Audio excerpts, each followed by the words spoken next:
you got it locked on Roadium Radio. Due to circumstances beyond anyone's control, Dr. Dre is in the motherfucking house. So right about now, and I say, yo Steve, are you with me? ICE, are you with me? Here's a little something about a nigga like me that never should've let me buy tape from Steve. Ice Cube would like to play Dope Shit mixed by Dr. Dre. And since I was a youth, I like Compton. Now I like the motherfucking Roadium. Buying a tape or two, that's what the hell I do. You don't like Tony A? Well, fuck you, this is a game, and I'm in it. Ice Cube will fuck you up in a minute with a right, left, right, making you sick. And then you see Tony A is on the mix.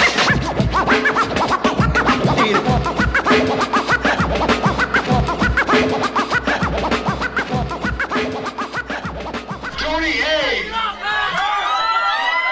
Tony A! When you're ready, go.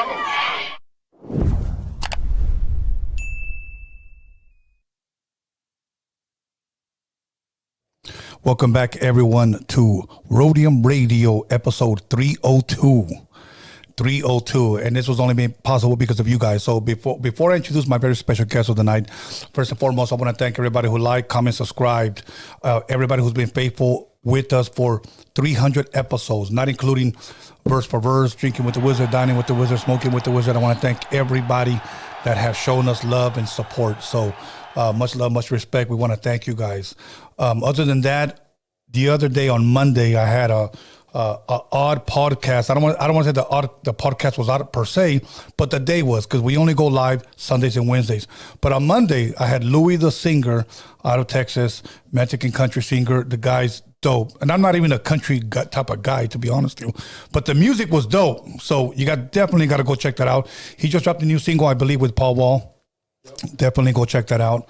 And before that, I believe we had help me out, guys. Oh, DJ Battle Cat, West Coast legend, episode 300. I want to thank Battle Cat for coming through. Much love, much respect to you. Definitely go check that out. For all you guys that are into producing, that are into DJing, that are into sampling, all of that podcast is just for you. Also, before that, we had News with Norbies and Conversation with Marvelous. We just have so much going on here at Tone Vision, and we want to thank you guys for being a part of it. But without further ado, I'm going to go ahead and jump right into it. First and foremost, I want to say that this show has been sponsored by GoToes. So without further ado, please allow me to introduce Poppa Snoop. How you doing, sir? I'm doing good, Tony. How you doing, man? I'm blessed, sir. You know what? I could never complain. You know, I wake up every day. As long as I open up my eyes, it's a blessing to me. Exactly. You know, I'm still thankful to still be here. Right. Other than that, before we get into your album, you know, because I want to start off hot. Right, okay. How has your day been so far? My day been good. I've been sleeping all day. Waiting for this podcast. Awesome. Right. Awesome. Well, I've been waiting for it too. Right. First and foremost, I want to touch on something, and it's called Poppa Snoop, Return of the West Side Riders. And tell us a little bit about that. When did this album drop? The one you're behind. This is your album, right? If I'm correct. Let me tell you the story behind this album. My nephew Daz came out with an album in '98 called Retaliation, Revenge, and Get Back. Okay, we was up in Frisco on a promotional tour at KEMEL Radio. Yes, it was a young program director up there. So I'm outside hanging out with Max Sean and a few fellas from the Bay. And this Latino guy named Alfonso Garcia approached me. He said, "Man, I heard you Snoop Dogg's father." I said, "Yeah." He said, how would you like to do a compilation album?" Well, I just retired from the post office less than 3 years ago. I really didn't know what a compilation was, but I played it up. I said, "Yeah, I'm down with it." But he said, "Man, you know all the guys from the Bay because they would come out to Snoop's house in Claremont and hang out. I would cook for them and everything, for rapping Forte, Gavin, I mean the whole clique, you know what I'm saying? And I knew all the rappers from L.A. So he said, all you have to do is get them together, and I'm going to name you Poppa Snoop. I'm going to put you out there. He said, I got $500,000 to spend. I said, okay, cool. So that led to me getting everybody together. That led to me going up to Jeff Branstad's office at the Stewart Building in Frisco on Pier 23, signing the contract. Then that led to us going to Bayside Distribution in Sacramento. And once you put the album together, and he had a car he was giving away, a 1963 Chevrolet Lolo. Some young lady wanted up in the Bay, But the album, most of the work was done on 11th Street and 11th Avenue in Oakland. So back then, I'm glad I did it in the Bay Area because everybody was independent back then. Yeah. I'm looking at the money Snoop was making with Death Row, and when I hooked up with Al, they said, "Goddamn, pops, how in the hell did you making this kind of money and we making this?" And they in the game. I'm just a wingman. so the same distribution company that gave us the distribution for the West Side Riders through E40's uncles, St. Charles, he was in the game. He gave Master P his distribution deal, the Ice Cream Man. P took his and took it to the next level. I didn't have the money P had. P knew the game. I really didn't. I'm new to the game. So that's back in '98. So what Al did, he put the album out. We did a promotion tour. I sold a lot of our albums in Oakland on 73rd Street, some at Edgemont Mall. But after that, Al disappeared. So we got the first half of our money. The second half, we didn't see it. 23 years later, 9 months ago, 6'4" Joe called me. He was doing the promotions, and he had a guy named Frank Sanchez, may he rest in peace.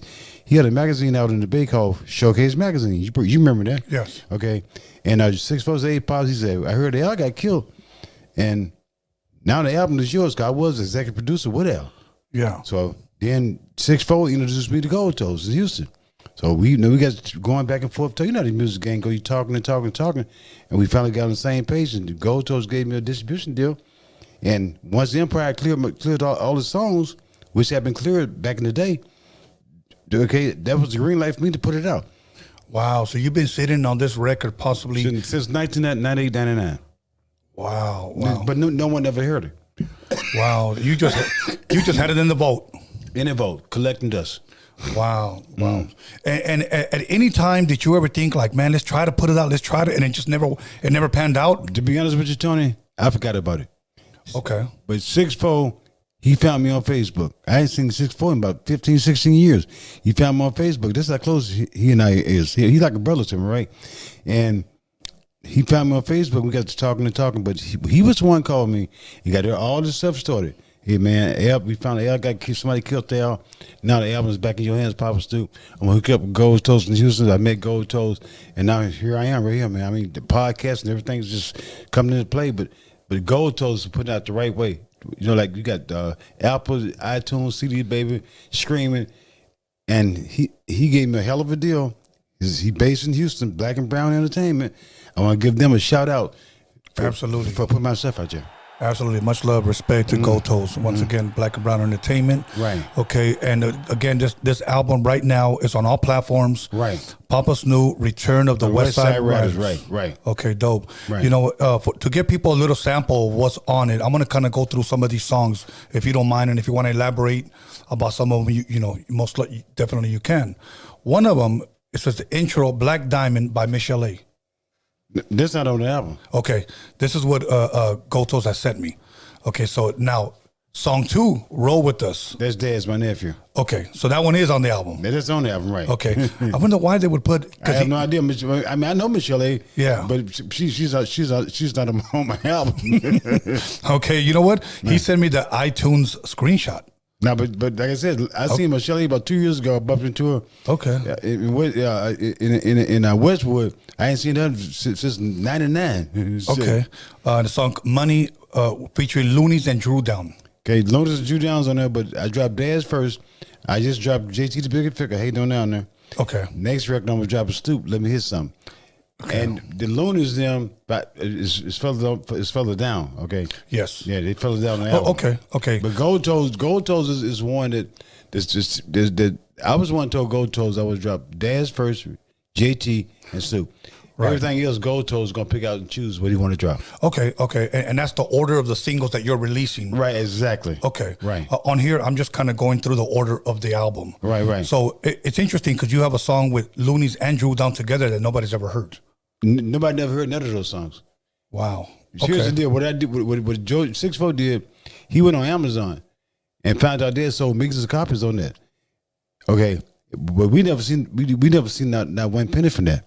But now that Gold Toes is putting it out there, yeah, to where people can really this album is got all platinum artists back in the day. All of them, every last one of them. Okay, but nobody never heard the music. Yeah. The song, The Bomb, Mac Dre. Oakland. Wow. Ready for War featuring Mac-Sean and, I didn't get the last name, and Be Legit. Right, make sure I be legit. They from LA or they cousins. Yeah, okay. Yeah. Here's another one. Mob Style Music, Tab Doe, right. Rapping Forte. Forte is from Hunters Point in Frisco. Okay, and then it says, quote what I wrote, Tab Doe, RBO Posse. All from the Bay. Yeah, I just had a Black Sea here not too long ago. Mm-hmm. Okay, and here we have Trap Delight, Sally Cell. From the Bay. Oh, wow. Protect Your Neckline, BA. From the Bay. Okay. But most of those songs are from the Bay. Okay. California, Swoop G. Long Beach. Okay. Let me go to these next ones. PFN, Papa Tone. Yeah, but person filed number when you get locked up in prison, that's what you get. Okay. Okay, that one's by Lex AD. From the Bay. Okay. Let Me Something, Snoop Dogg. My son. Yes. Okay. Hating on the Under, featuring Player P, JT, the Bigger Figure. Okay, that's the one that's out right now. The Frisco. So that's the second single out right now. It's out right now, yeah. Okay. Really, that's my favorite song. I ain't gonna lie to you. Really? That's the national anthem for all the haters. All right. All right. Everybody said, Tony, it's a national anthem for all the haters. Because once you make it big in this business, here come the haters. Am I right or wrong? You know what? Okay, let's press pause right there, real quick. Well, you just said something that's very, very true. You said once you start making it big, or once you make it big, here come all the haters. Right. I think we all have our answer why, but you, Poppa Snoop, why do you think that all of a sudden, because you would think that people would wish you well. Right, but they don't. They don't. They don't. Do you think is because you're watching somebody else flourish, somebody else bloom, that it just aggravates them because they're not there? Yeah, here's the deal. It's because they want to be where you are. Okay, let me tell you. I don't want to get personal, but my family members come first, okay? Because I grew up in music my entire life. Yes. Okay. Everybody in my family didn't make it. My dad's mama made it. She was a producer for Stax Records. People don't know that. She wrote a whole lot of songs. She wrote a song, 2 songs on Bobby Blue Band's album, Come Fly With Me and To Be Friends in 78. She was up for a Grammy. I came from a musical family. My whole family, guitar players, piano players on my dad's side, guitar players on my mom's side, and singers. I had a group back in high school. Me and my brothers had a gospel group called the Bernardo Brothers. So I came from there, but I'm trying to figure out why would people be jealous? They can't get to Snoop. They want to come at me because I'm his dad. And I'm trying to figure out, and they stand out like a sore thumb. Yes. I'm trying to figure out, you should be patting me on the back because somebody, at least my family, showed up. The ones that make it in my family, Snoop and Daz, did it for him. Dad's mom was 2 years apart. Both wanted to do something. She passed away about 2 years ago. But that being said, then here some of my so-called friends I've been doing for 20-some years. Their kids had baseball scholarships, football scholarships, but didn't do nothing with it. Snoop came along out of the blue. He shocked my whole family. He raps to me all the time. And I'm saying to myself, what are you talking about?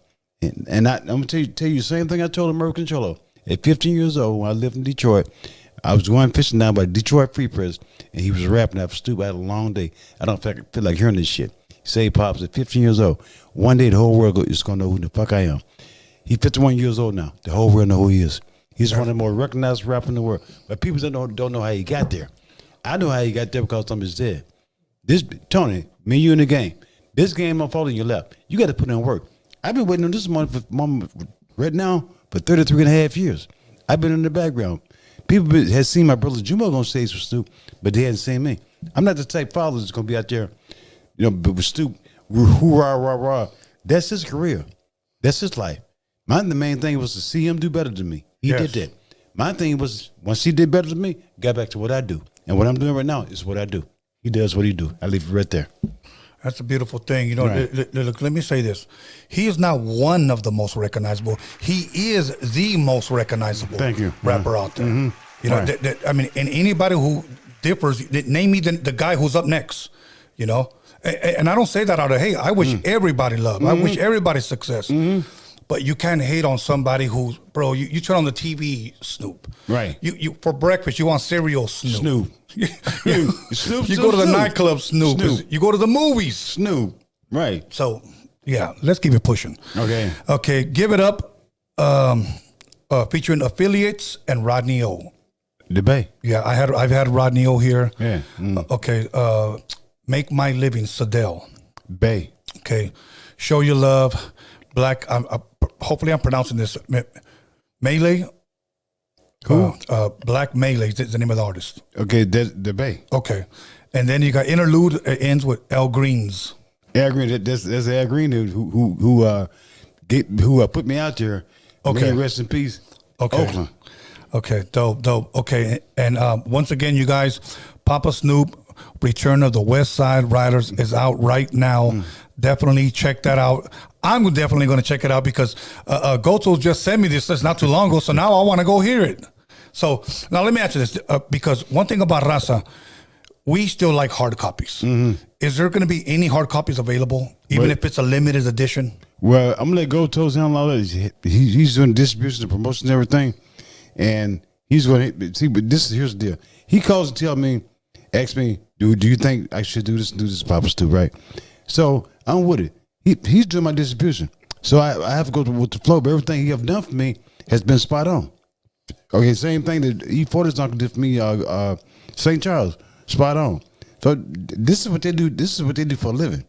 So I can't dispute him. He said, "Let's do this, do that." I let him do it. Okay, and everything he have done for me so far, it came out smelling like roses. Yeah. Okay, I want to talk a little bit about you, if you don't mind. You mentioned something about, I'm not sure if I heard you right, that you were in a choir when you were younger? Okay, let me give you a little history of my life. I grew up, I was born in 1949, December 13th, Magnolia, Mississippi.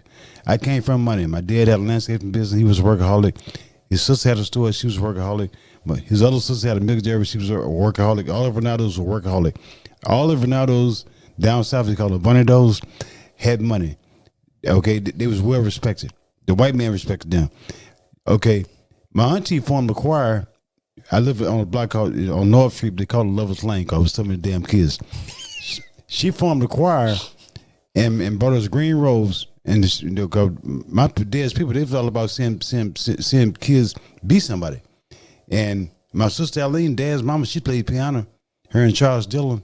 And then I was lead singing in the choir. So really, yeah. But I had a group. Me, Arthur Lee Johnson, and Ellis Tobias. We call ourselves Laners. I was the lead singer. Back now, those days, it was most a cappella. If you couldn't harmonize, you couldn't be in my group. So they didn't have auto-tune back then, right? They didn't have shit back then. Auto-tune, yeah, you singing in the woods, whatever. But Tony, here's the deal. Back then, if you couldn't harmonize, think about the groups. I know Ron Tyson from Temptation. All the guys from back east, Philly had a bunch of groups. Chicago had groups. Cleveland had groups, but Philly had groups. The Dale Phonics, what's the name? You know, so like me and Ron, he's a dear friend of mine. We always talk. If you couldn't harmonize back then, you could not be in the groups. My aunties was piano teachers, a couple of them. So they would go through, tone us up. Do, re, mi, fa, sol, la, ti. Okay, who stole my dog? Me. So you get the background right. Then the lead singer come in. So that's the era I grew up in. Wasn't no music. We didn't have a band. It was all a cappella. Yeah. See, I'm with you on that one because I like to hear real singing. Exactly right. I really like to hear real singing. Now, when you say choir, now was this just a choir like that you guys formed, or was this a choir in the church? No, there was a choir in the church. My auntie formed. My Maybelle. Back then, my hometown was real small. Population probably 2,400 people. They had choirs. That's all we had, right? So we would call it what you call it congregate builders churches, right? Yes. And everybody had choirs. But back then, church, it was mandatory that you went to church. You went to church. You had to go to church. Bible study, prayer meeting, and what's the name? Back then they called it fellowship. Yes. You go to another church. It was like that was something big, man. Okay, you get a chance to see different girls than you grew up with. Yeah. You know what I'm saying, but it was all country back then. So I started off in the choir, man. You know what I'm saying? So, you know, like this how it was back then. You know, I want to ask this because I love music, and again, I've been selling vinyl since I've been 11 years old. That was my first job, and of course, my first story that I ever heard of Mississippi, and you grew up there, and who better than to ask, is the story of Robert Johnson. The Robert Jones, he came along back in the early 1900s. He was a guitar player. Let me tell you how he got killed. Yes. I know my history. He was playing this juke joint. And he was going with the juke joint on his wife. He found out about it. He killed him. Really? Yeah. Robert Jones. I mean, back then, I would call it. It was a thing between folks music and just really blues music. Okay. Because back then, blues really started. People said blues started in Chicago, but it really started in Mississippi. Bo Diddley was from my hometown. He went to a Howlin' Wolf. All those guys came from Mississippi. B.B. King, okay, Jerry Butler, Iceman, as they call them. They all came from Mississippi. But blues was formed in Chicago. Okay. Okay. That's where all this shit came from. So Robert Johnson was really our founding father of blues. Okay. now, if we could back it just a little bit, just to ask, because again, who else better to ask for you? So he was killed at the age of 27. Some people say he was poisoned. He was poisoned by the club owner because he was going with the club on his wife. Okay. Did you hear prior, people were saying that he was trying to get gigs, but nobody would hire him because he couldn't play. Then supposedly he went to the Crossroads. How true is that story from what you guys have heard out there? That's true. So he went to Crossroads and people started listening to him. Okay. They started listening to him but think about it. Back then, Tony, every singer back then was getting screwed, okay, because they didn't know the business. Yeah. They just wanted to be heard, okay, and they didn't know about nothing about publishing and stuff. Me and you know about nowadays, right? Yeah. So he went to Crossroads, but he didn't live that long because, like I said, he was messing around with the club on his wife and her club on the poisoning. That was the end of that. Yeah. Okay. So now, you're in the choir. Now, I know when we had dinner together, once again, much love, respect to Gold Toes. That's when I had met you, and you had mentioned that you had went into the service. Right, I was drafted. Yeah. Okay, you were drafted. Right. How old were you when you were drafted? 18. 18 years old. Right. Now, I don't know too many people that have been drafted. So let me ask you, what goes through your mind when you receive the letter that you're being... Well, like I said, back in those days, Tony, at 18 years old, they were seeing your draft card. And 18 years old was 6'8" for me. The war in Vietnam was real hot. They seen your draft card. Okay, then they seen your letter. But the Vietnam War was escalating back then. They started sending... McNamara was the one that got all them guys killed. I want to put that out there. Yeah. And he started having nightmares as he got older because he knew what he had did. But let me move fast forward. Dave was seeing your letter. They said the second letter you got, you had to come out to the draft board and take your physical. It was 1A, 1Y, and 4F. If you was 1A, you was gone. I was 1A. 4F, 1Y, you had some kind of injury or some kind of disability, so they wouldn't draft you. So I got drafted, okay? Vietnam was a television war. It was on TV every single day, but I never thought in my wildest dreams that I was gonna be over there, right? Me and my homeboys. So they drafted me. They drafted a bunch of my homeboys. They was in Chicago. I was in LA, and they got drafted. Okay, I lost 3 guys that I grew up with in Vietnam. So when I got drafted, man, I went to Fort Lewis, Washington, but for 8 weeks. Then they sent me to El Paso, Texas, to Fort Bliss for 8 weeks. Then after EIT, they call it AIT, Advanced Individual Training. After that, they start calling your name out, let you know where you're going. All I heard was Vietnam. They started giving me green underwear, green shirts. Everything was green. Went on for 30 days. I arrived in Vietnam June 4th, 1968. And I told my story to what's name about what happened, the heat, man. That's the first thing a Vietnam vet could tell you. That heat was the worst heat I ever felt in my life. I'm from the South. I know what heat is. That heat was like, I can't describe it. The smell, okay? The shit I went through unloading bodies off a helicopter. Then going to my unit. Then getting wounded. Seeing a bridge get overran. August 24th, all the guys got killed, hands tied behind their back, throats cut, shot in the head. Just a nail in their chest saying GIDD. Took all their weapons, watches and stuff. So that's how Vietnam was. I was in 241 firefights. Okay, I was wounded first time August 28, 1968. Wounded twice in another firefight that was like the last part of April 1969. And by the grace of God, man, I made it out. But I tell my grandkids all the time, if I wouldn't have made it out in Vietnam, wouldn't be no Snoop Dogg. They wouldn't be here. God left me up for a reason. I cherish that moment every day, man. Absolutely. Wow. I know earlier you had picked this up and you had said this reminds me of Vietnam. If you watch the movie Platoon, a lot of guys, man, wanted souvenirs. They would cut a Vietnamese hair off. We found a dead skeleton out there in the bush. They take it and the guys that were smoking weeds, they called them the heads. Have a skull sitting up there. That was natural. Because in Vietnam, I might be talking to you right now, bam, just like that, you gone.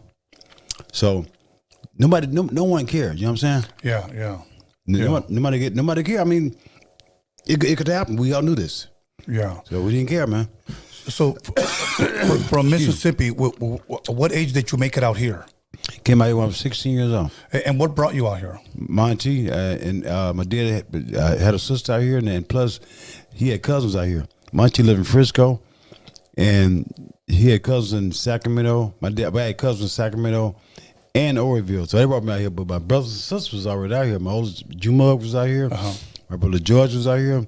I had two sisters out here. I had some in Long Beach. My brother George lived in L.A. So that's when people started leaving Mississippi, coming out here looking for a better life. But L.A. was completely different then. They had jobs out here. People was going to work in L.A. now. I look at L.A. right now, it's a different world, man. Yeah. Okay, now, just to ask, how different? Okay, if you can. How different? Well, when I came out here, man, a lot of people most people coming from Texas. Okay. And really Louisiana. Okay. Some from Mississippi. They came out here because they had aerospace. And my brother, he worked in Norris, Georgia. He made bullets and bombs. He made bullets and bombs for me when I was in Vietnam. Okay. And they had good jobs, you know what I'm saying? And they had Douglas aircraft, Northrop. And back then, everything in LA was cheap. I bought my first duplex in Inglewood on Fairview and Buckler for $32,500 back in 1975. Now it's worth $1 million. But what happened was, 1979, they came out with this thing called Proposition 13. Yeah. And when they came out, your parents, your aunties or uncles or whatever, they'll tell you that's when everything in LA went up. Rent went up, houses went up, everything went up, gas went up. So they, in other words, they made it a lot harder for people, for minorities like Latinos and us to really make it out here. Yeah. But by us having that in us, yes, we made it no matter what. You know what I'm saying? Absolutely. So like I said, LA is a different world now, man. The average kid nowadays can't afford a house in LA. No. I remember when I shared this before. I was in elementary school because I'm 55. Okay. And I remember one day my dad, he worked at a body shop. He could take a wrecked car and make it look brand new all over again. Right. And he was working out of a place in Long Beach called Dick's Body Shop. Okay. And one day he came home and he sat me in his lap and he showed me his check. And I remember it was $800. And again, I was a kid and I was like, wow, that's a lot of money, you know? And my whole point in sharing that is that back then the economy was so different that one parent can provide for everyone. Exactly right. In today's, forget about that. Ain't gonna happen. It's gonna take two plus maybe two jobs apiece. Yeah. No, you're absolutely right.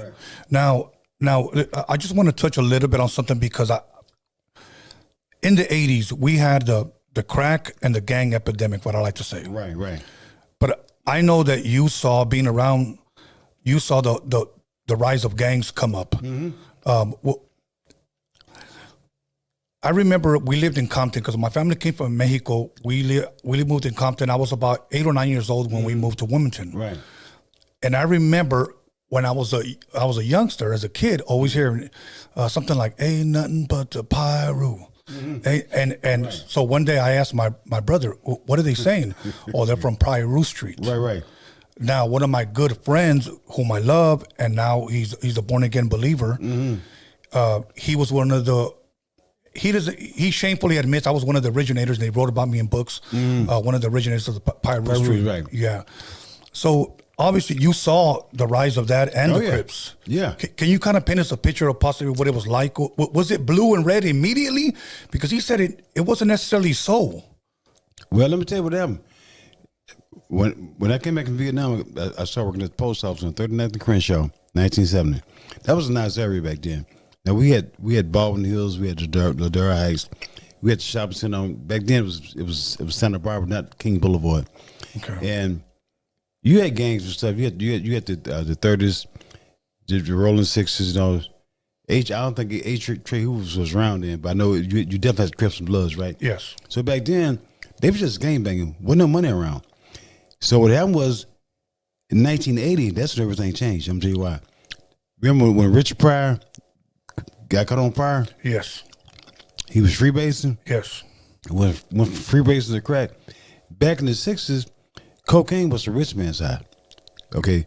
The only blacks had cocaine back then. By me working in Baldwin Hills, Ladero Heights, around all these celebrities like Tina Turner, Ray Charles, and all them, delivering mail, some of them would invite me to parties because they liked me, right? Yeah. I would go to parties that had bowls of cocaine. I didn't know what cocaine was. I knew it was in Vietnam, but it really didn't matter to me. I was smoking Cambodian red in Vietnam. I didn't care about most guys from the East Coast was doing that cocaine and doing heroin and shit. But when I got around these entertainers, but a few of them told me that cocaine made their career.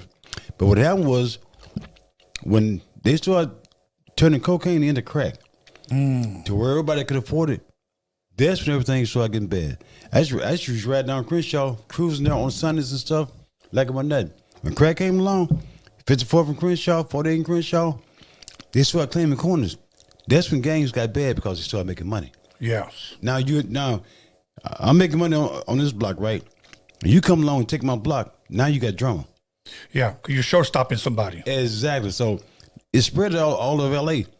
That's when I bought me a DVD player, not a DVD, CD. a thing to play off my TV. Oh, okay. And started staying home. Cause I was a homeowner. That's when everybody started staying home, man. Cause you couldn't ride down Crenshaw Boulevard at night like you used to. Cats pull up on you in a car with a shotgun. Take your Dayton's. And have a flashlight, duct tape beneath the shotgun, pointed in your face and stuff. That's when everything changed, man. It's kept escalating. And like I said, money divides people. Big time. That's what happened to these games. Money is divided. Then all of a sudden you went from Crips and Bloods to A. Trey Hoover, Jordan Downs, you know what I'm saying? Treetop in Compton. Yeah. Compton, let me tell you about Compton. Back in the day in Compton in the 70s, if you live in Compton, you was shit. Everybody was moving to Compton. Most people I work with on 39th Crenshaw lived in Compton. Then all of a sudden, when the Pyrus came along, there was Pyrus first, and it went from Pyrus to Blood. That's when everything changed Compton. Yeah. Mm-hmm. Wow. You know, it's funny because I remember it was, I want to say 84 or 85. And one of my boys, I paged him.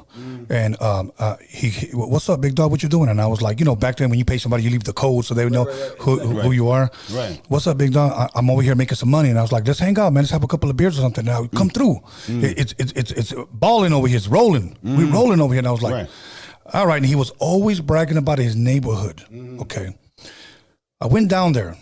And that damn block looked like a swamp meet of how many, I'm sorry to say, base heads were running back and forth.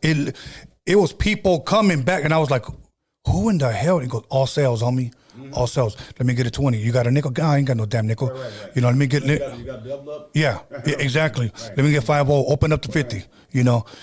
And I was just like, bro, I can't do this shit, bro. I can't do this shit. It was just too much. I remember when I tried to dabble in it. Here's what scared the hell out of me. I asked this one dude, hey man, you know, want to buy a 50 double up, you know, and he was like, okay, come here, let me talk to you. You know, let me talk to you. And he goes, I'm gonna do this once for you. And I'm thankful for the other homies throwing klecha and they were schooling us. And he said this, you're gonna have two options though if you wanna go further, dead or in jail, that's it. Exactly, right. And that scared the living hell out of me. I thought, oh, okay. I said, well, I'm only going to do it for a little bit. You know what I wanted it for? To buy a mixer, to buy some turntables, right, records, whatever. So whenever I got what I got, some Jordans, right. You know, I just got the hell out of it. It's just not for me. Right. Sad thing is, I lost homies, you lost homies, all throughout that shit. And you're going to lose homies with that bullshit. Let me say this. I tell a lot of people, selling weed, no problem. The consequences is not the bad selling weed. You start selling blow. When I lived in LA, a lot of guys I used to hang out with. Back then, They was driving Sevilles and Cadillac and shit, and they was doing blow. This is when I realized how dangerous blow was. If you doing like 5-10 keys a week, and you doing it for somebody else or somebody fronting you off with it, and when it's time for you to pay the man that fronted you off, and that money wasn't there, hey, goodbye. And by me being a mailman walking around every day, this is L.A. And then we're going to get to Detroit later because Detroit was the real drug dealers. But anyway, walking around every day, seeing these guys doing what they was doing. Back then, like, wasn't no car phones, but all the drug dealers had a phone in a box they would take out. Yes. Crenshaw car wash on 4030 and Crenshaw. That's where they all hung out of there. But by me being a mailman and me walking. You saw everything. Yeah, because when we riding in the car, you pass by shit. When you're a mailman, you walking, you know people. This is your route. You know everybody's business is in front of your face every single day. But one thing the post office did for me, and me and my boy Wes from Detroit, we talk about it all the time. He gave us a PhD on people, because in the post office, you meet all kinds of people. Okay? Some of the smartest people I've ever met in my life was drug addicts. Because once upon a time, they was a goddamn genius. Very true. And they took that one hit, and the whole life changed. But one thing my dad would always tell me, you can learn something from anybody. Whether they are drunk, drug addict, just listen to them. They took me to school on people, but like I said, at the end of the day, when you do cocaine, you do it long enough, two things will happen. You're going to get killed or go to jail. One of the two. That's it. And then 1980, I want to say March 24th, 1988, NWA drops. Okay. And then the Eazy-E album drops. And it seemed, even though Ice-T was already out before, he had several albums out, but the one that was banging for me was the Power album. And then it just seems like gang even boomed up a notch, you know. So I remember going to the Compton Indoor, and I remember how it was, but I remember it in the sense that if you weren't black or Latino, you were not safe, you know. And in a lot of hoods, that's just the way it was. Right. You know, so I thank God, honestly, man, that we made it out of there. You know, because there was a lot of times where one thing a lot of people do not understand. Say that maybe right here in Wilmington, our rival was, hypothetically speaking, San Pedro, Long Beach, or Harbor City. I drive up PCH, and let's just say we're at off of Western or whatnot. I already know that that's a hot neighborhood. I'm driving in my Cadillac on Gold Danes. Okay, stand out. Yes. And you're just looking around like a sitting duck at a red light. Right. There's a lot of people today that have never felt that. You know, I know things have changed, but it was just. Let me ask you this: do you believe that the whole gang thing was in the '80s was a lot worse than what it is today? I would say worse because, like I said, back in the '80s, man. If you look at the news and stuff, back in the '80s, gangbangers was getting killed on a regular basis. They still getting popped here and there, but not like the '80s, man. I would say the '80s was worse, man. Yes, it was worse. It was worse. So now, let me ask you these questions. As far as your son, how old were you when he was born? Me, 22. Okay, 22 years old. And what type of music? I usually like to ask these artists, what type of music were they raised with? Like, what type of music did your mother and your father play with? So if you can kind of paint us a picture. That's easy. Tony, that's easy. I'm tell you what. Let me give you an example. Stu grew up on R&B. Stu, when I was on the road with Stu, we would go to New York, and the driver would be driving us around. Stu would give him a CD. His driver thinks he's thinking it's Stu's music. It's the Four Tops, Temptations, and Maddox, all the groups Stu grew up with. He look at Stu and says, man, I thought that was your music. Stu said, man, he said, I rap for a living. But this is what I grew up on. He grew up on the Dramatics, Four Tops, Temptation, Tyrone Davis, Richard Franklin. When Stu throw a function, he got a playlist. You know DJ Pooh, right? Yes. DJ Pooh's the one who puts playlists together. Okay? And all you're gonna hear is old school music. You're not gonna hear no rap. None. All old school, cause that's all me and my grandsons and Stu listen to. Period. Cause that's what he grew up with. That's what I'm saying. Yeah. Let me give another example. Robert Taft from the Post Office had close to 1,000 albums, right? Stu bought them from me. I had another friend of mine, he had way more albums than I had. Dad's bought his albums. But the thing that really pissed me off when Stu lived in Claremont, I go out there one day, and I sold him my albums, right? And back then, when you bought the album, you bought it for 1 or 2 songs. You didn't buy it for the whole album. Right. Okay. I get out the Snoop's house, I see all these albums laying on the floor, and I'm really pissed off now. I'm trying to figure out how I search this album on the floor. I mean, because they was precious to me. Yes. Okay. Absolutely. So they took a sample. You remember back in the day when you guys were sampling? Yes. Sample off this one, sample off this one, and that's what they was doing. Okay. And I'm still standing today. My son made millions off me because I sold him my albums. He sampled off of them. Yeah. Wow. You know, and I know exactly how you feel because I sold a friend a couple of crates one time, and I went. Yes, album. I bought. I would always buy 2 of everything. I left them in the plastic, and I'll get a razor blade, cut it open, get a Scotch tape, make sure that the price and the plastic didn't come up. That's how immaculate I kept my records. Right. You was particular. Yes. Right. So one day I just say, you know what? I'm going to leave this whole music shit alone. I'm going to go get a fucking job. Simply because, to be honest with you, I just didn't like the business side of it. It wasn't that I didn't like rap anymore. Right. It was just the business side of it. Everybody wants to fucking cut each other's throats, man. Exactly. That's the part I don't like about the music business. So I sold them to him a couple of years late. Passed by and I said, hey man, you know, I think I'm gonna start sampling again. I'm gonna bring out my old drum machine. Can I borrow some records? You know, pretty much I'm saying, can I borrow the records that I sold you? Right, exactly right. None of the records were in the sleeves. There were like a stack of all just butt naked records. So I'm like, what the hell happened? Oh, we just listened to them, just put them back in the crate. And I wanted to return his money back and just give me my records back, bro. But I didn't. But see, a lot of people don't realize, man, when you get records like that, there's a remedy for it. Get some vinegar, get you a cotton ball, put them on a turntable and go round and round and clean them off. They still gonna play like they did when you first bought them. A lot of people don't know that. You know, I remember one time, here's how you know if somebody's a real DJ or somebody that takes vinyl very seriously. When I take out my record, I grab it from the edge of the record and my finger where the hole is at. Okay, right, exactly. That's why we asked you to do it. Keep from putting your fingers on it. Yes. Right. These motherfuckers are just grabbing shit like this. Don't touch my vinyl like this. Exactly, right. So real DJs will understand what we just said. But I understand what you just said. Man. Absolutely. Yeah, I understand what you just said. Yes, because you took care of your stuff. Just I did, but like I said, when I went to Soup's house and seeing all my stuff laying out on the floor, man, I was mad as hell. But it was this records cover. I had sold them to him. Man, come on, man. Now let me ask you this: around what age do you think he first started dabbling in rap?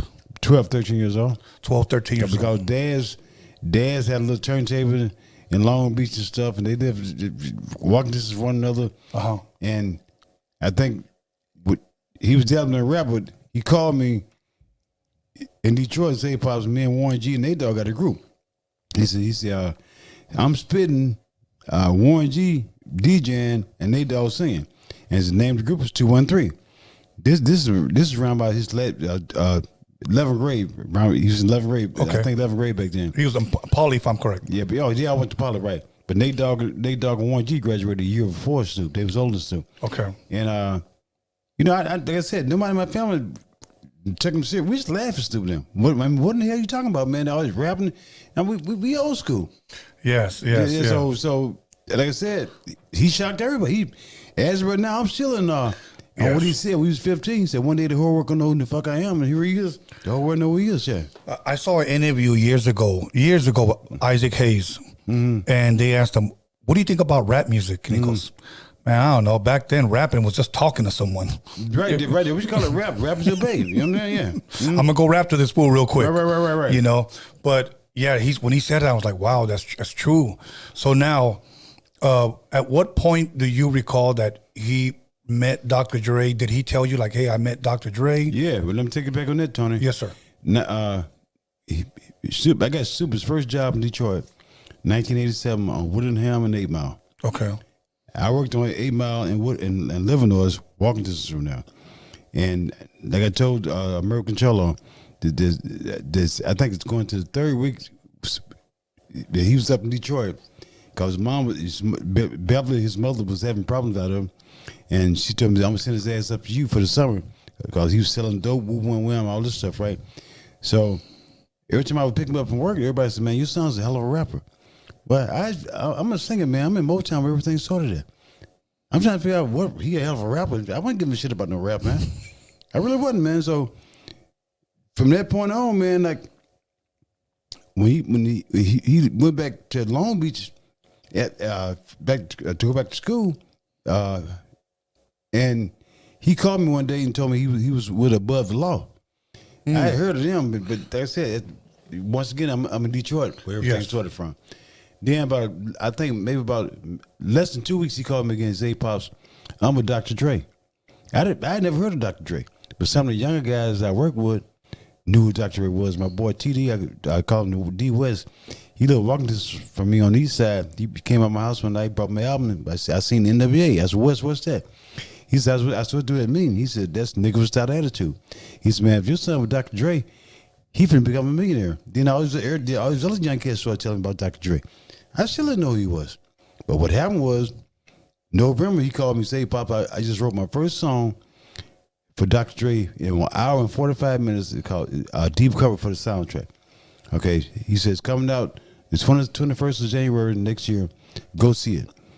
So, me and some of the young guys I work with went to East Land Mall, because I live on the east side, and we watched the movie. They played the song after the movie.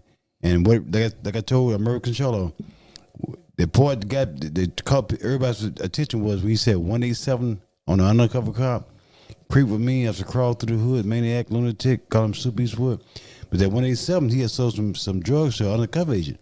Yeah. So that was his lyrics from him being busted by an undercover agent and put it on his first song.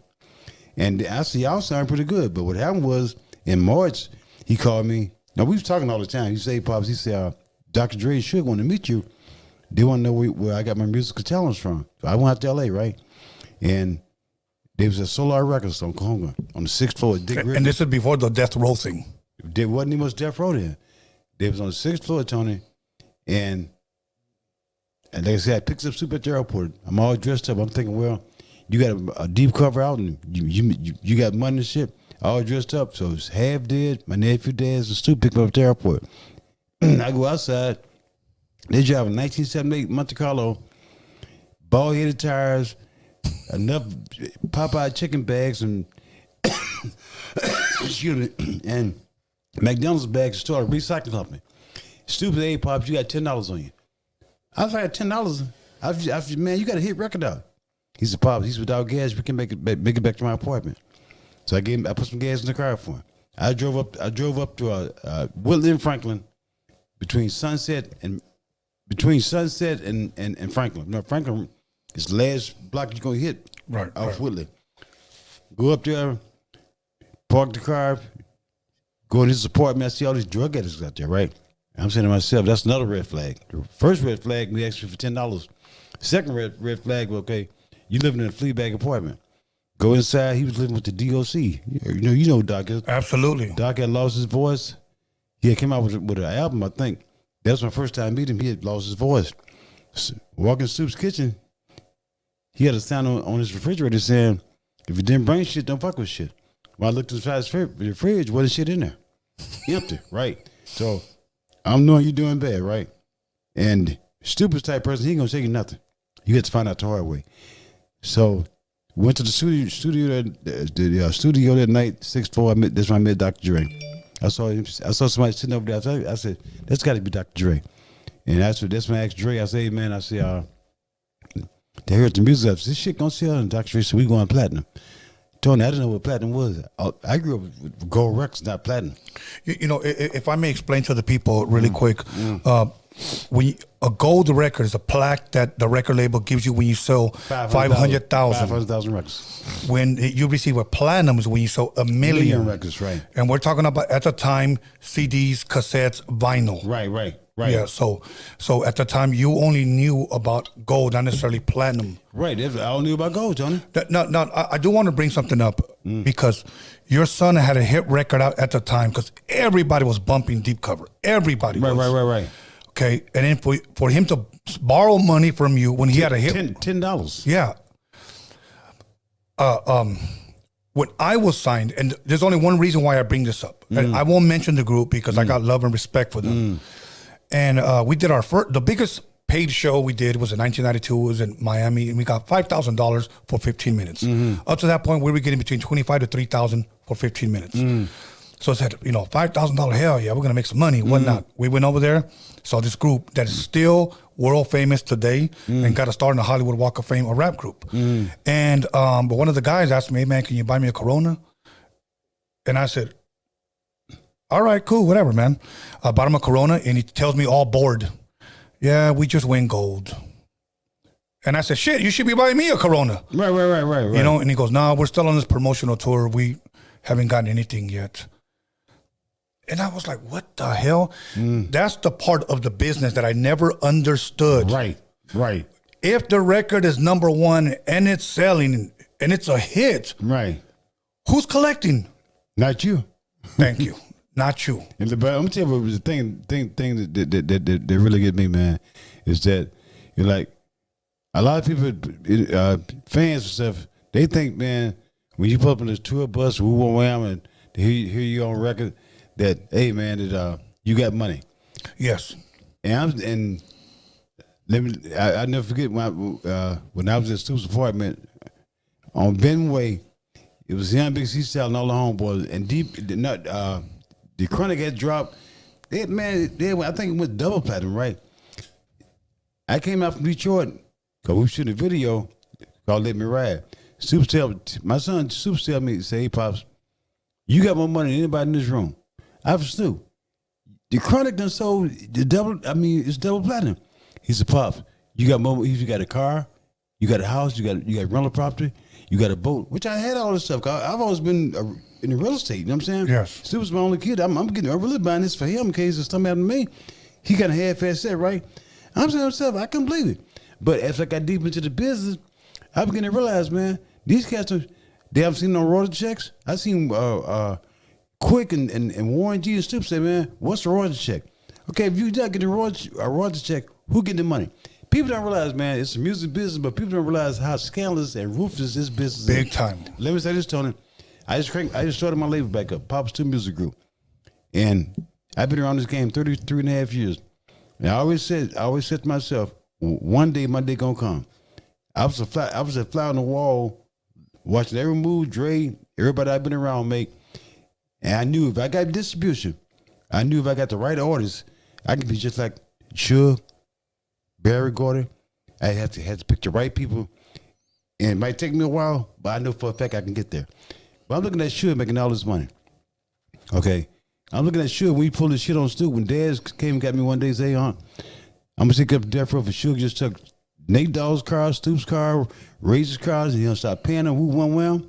And I'm trying to figure out what's going on. I'm thinking this Stoop's house, but it wasn't. It was Suge Knight's house. That one phone call the Master P made when I lived in Claremont.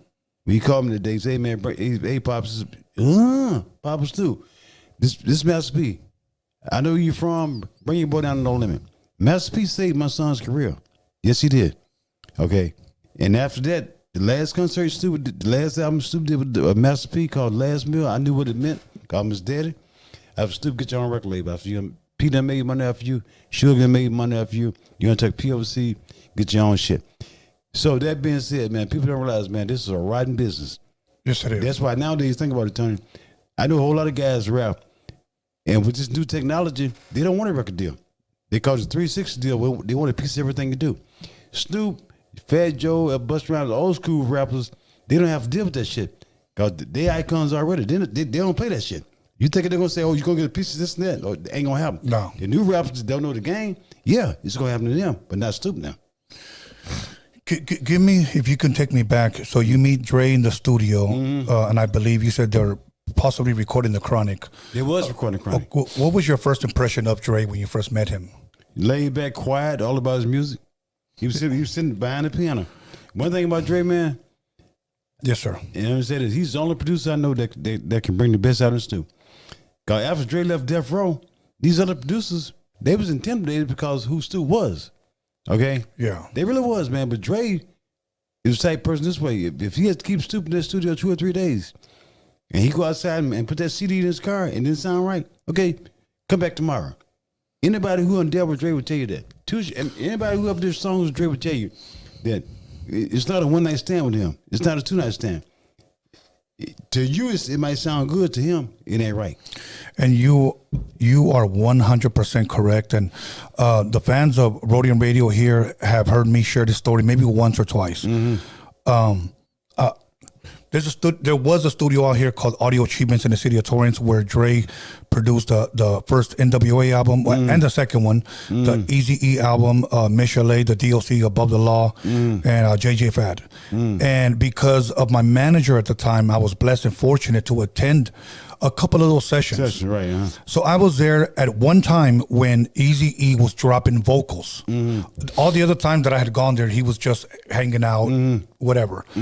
But he was dropping vocals, and I noticed that Dre kept punching him in like every 2 bars. And I was, and it was no mystery. We knew, and he admitted that he knew he was not a rapper, but he just kept punching him in. So one day he asks me, what do you think? The first time he ever asked me, the second time was he asked me about a certain chorus on a song. What did I think it needed? I got shocked because I was a fan of Dr. Dre from the World Class Wrecking Crew, not necessarily an NWA fan yet. Yeah, right. So he tells me, what do you think? After Eazy was done, he dropped 16 bars, and I go, I thought it was good. I mean, I've been sitting here for an hour, and I think it's good. He goes, well, before you got here, he was in there for at least another 3 hours before you got here. And I was like, oh, okay. I go, sounds good to me. So Eazy-E left, and Dre looks at me and goes, he's going to do it again tomorrow. Told you. Same thing. Same thing I just said. Same thing. That's who Dre is, man. Yeah. I really got pissed off when Snoop called me one day and said, Pops, Dre just left Death Row after you didn't go with him.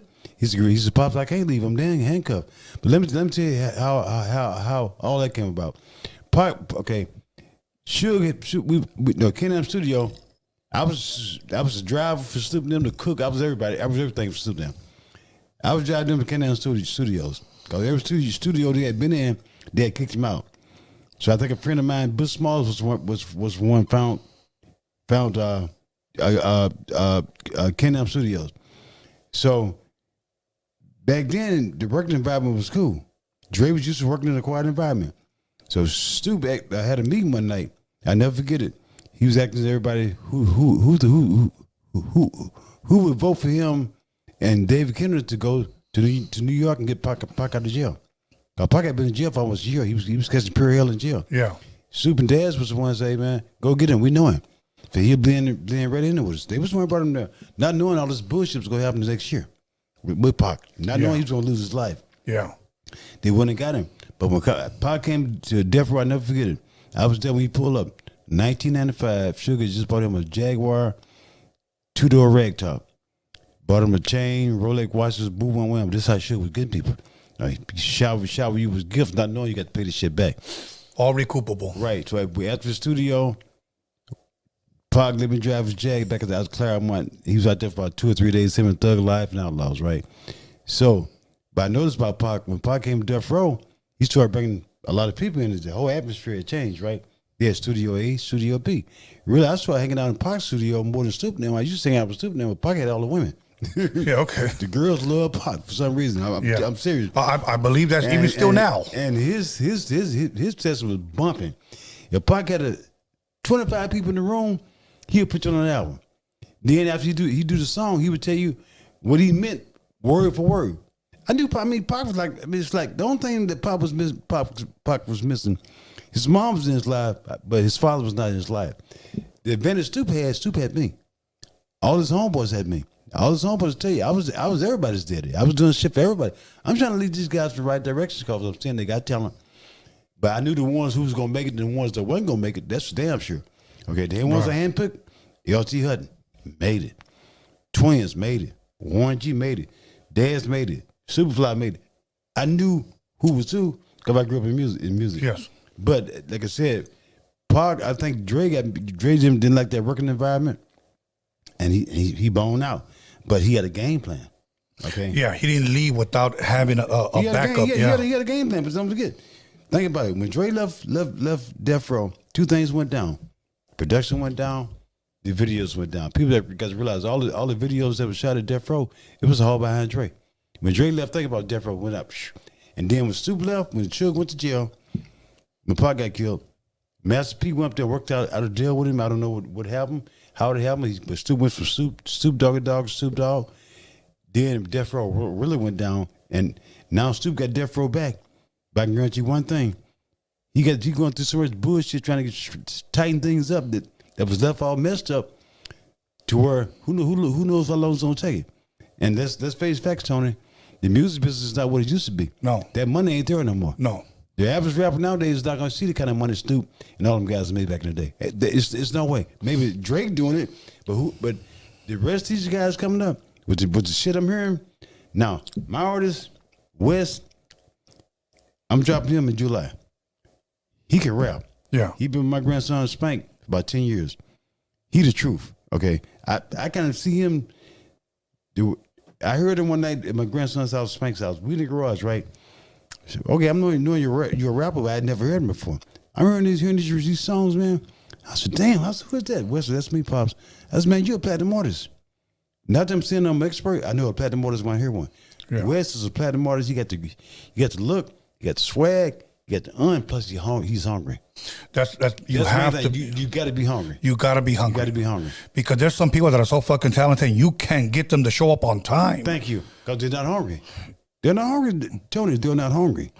Yeah. Yeah. West is hungry, though. And believe me, let me say this.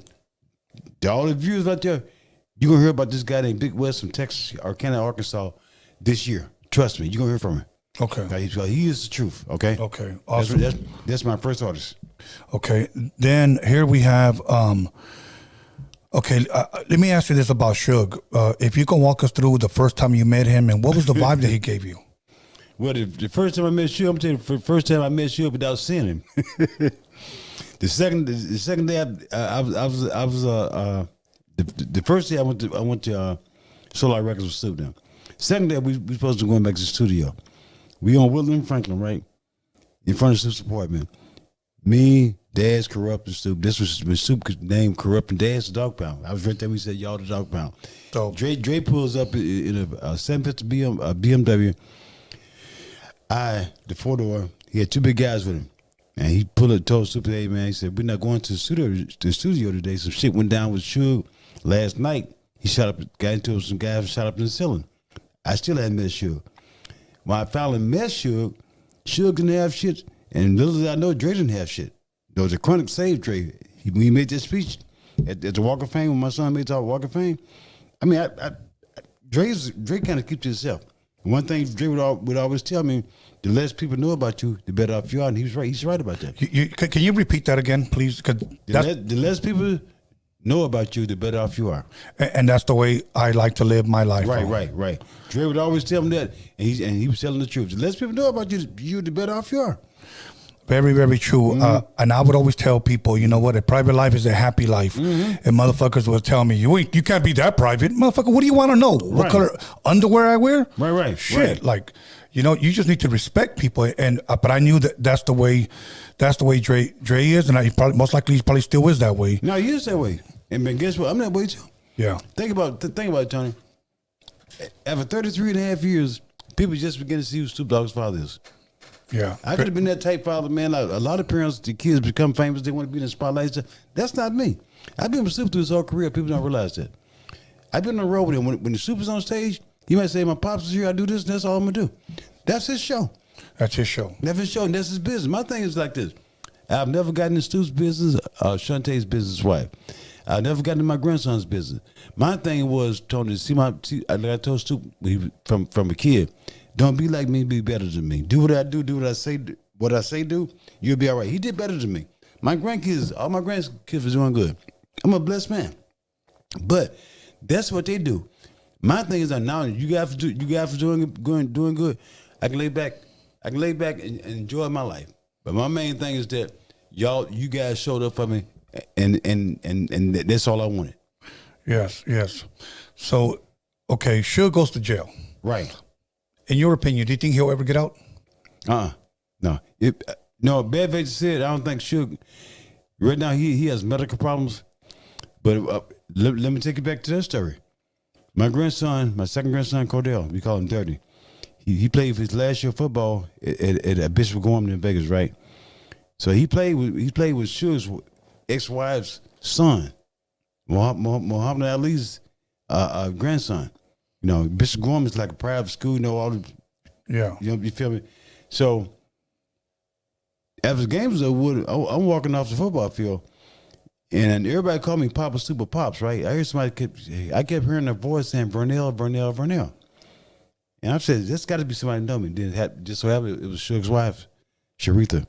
So I gave her a hug, because she used to be Snoop's and Dad's and Carell's manager. We started talking, right? And she said, have you heard about the movie that Dre and Ice Cube doing called NWA Straight Out the Company? I said, no, not really. She said, well, Suge pissed off because he's not in it. I said, Sharitha. I was just like this. Suge came, hooked up with Dre after the NWA was broken up. Why you want to be in the movie? I'm thinking the Suge just done chill, right? Yeah. She said he pissed off. So I heard about what he did, running over a guy, killing one of his guys, and paralyzed another guy. And I'm trying to figure out for what, man. I mean, what? You had 2 strikes on you already. Yeah. But this right here was a nail in your coffin. And when I see Suge on TV or whatever, and I'm looking at how old he is, I want to thank him for what he did to my son. Did for my son, like I told Snoop now. Don't be mad at him, man. It wasn't for him, you guys might not be who you are, because he got you guys off the luncheon pad to where you are right now. I was, at least show him some love. I was never kick a man when he's down and out. I was good. Don't forget, he got you guys out in trouble. And even though he screwed you guys out of money, but he got you out there. But you can't forget about that. So my thing is, I'm always have love for Suge. He always treated me nice. I never had a problem with Suge. I just didn't know he was doing the shit he was doing. Right. Mm-hmm.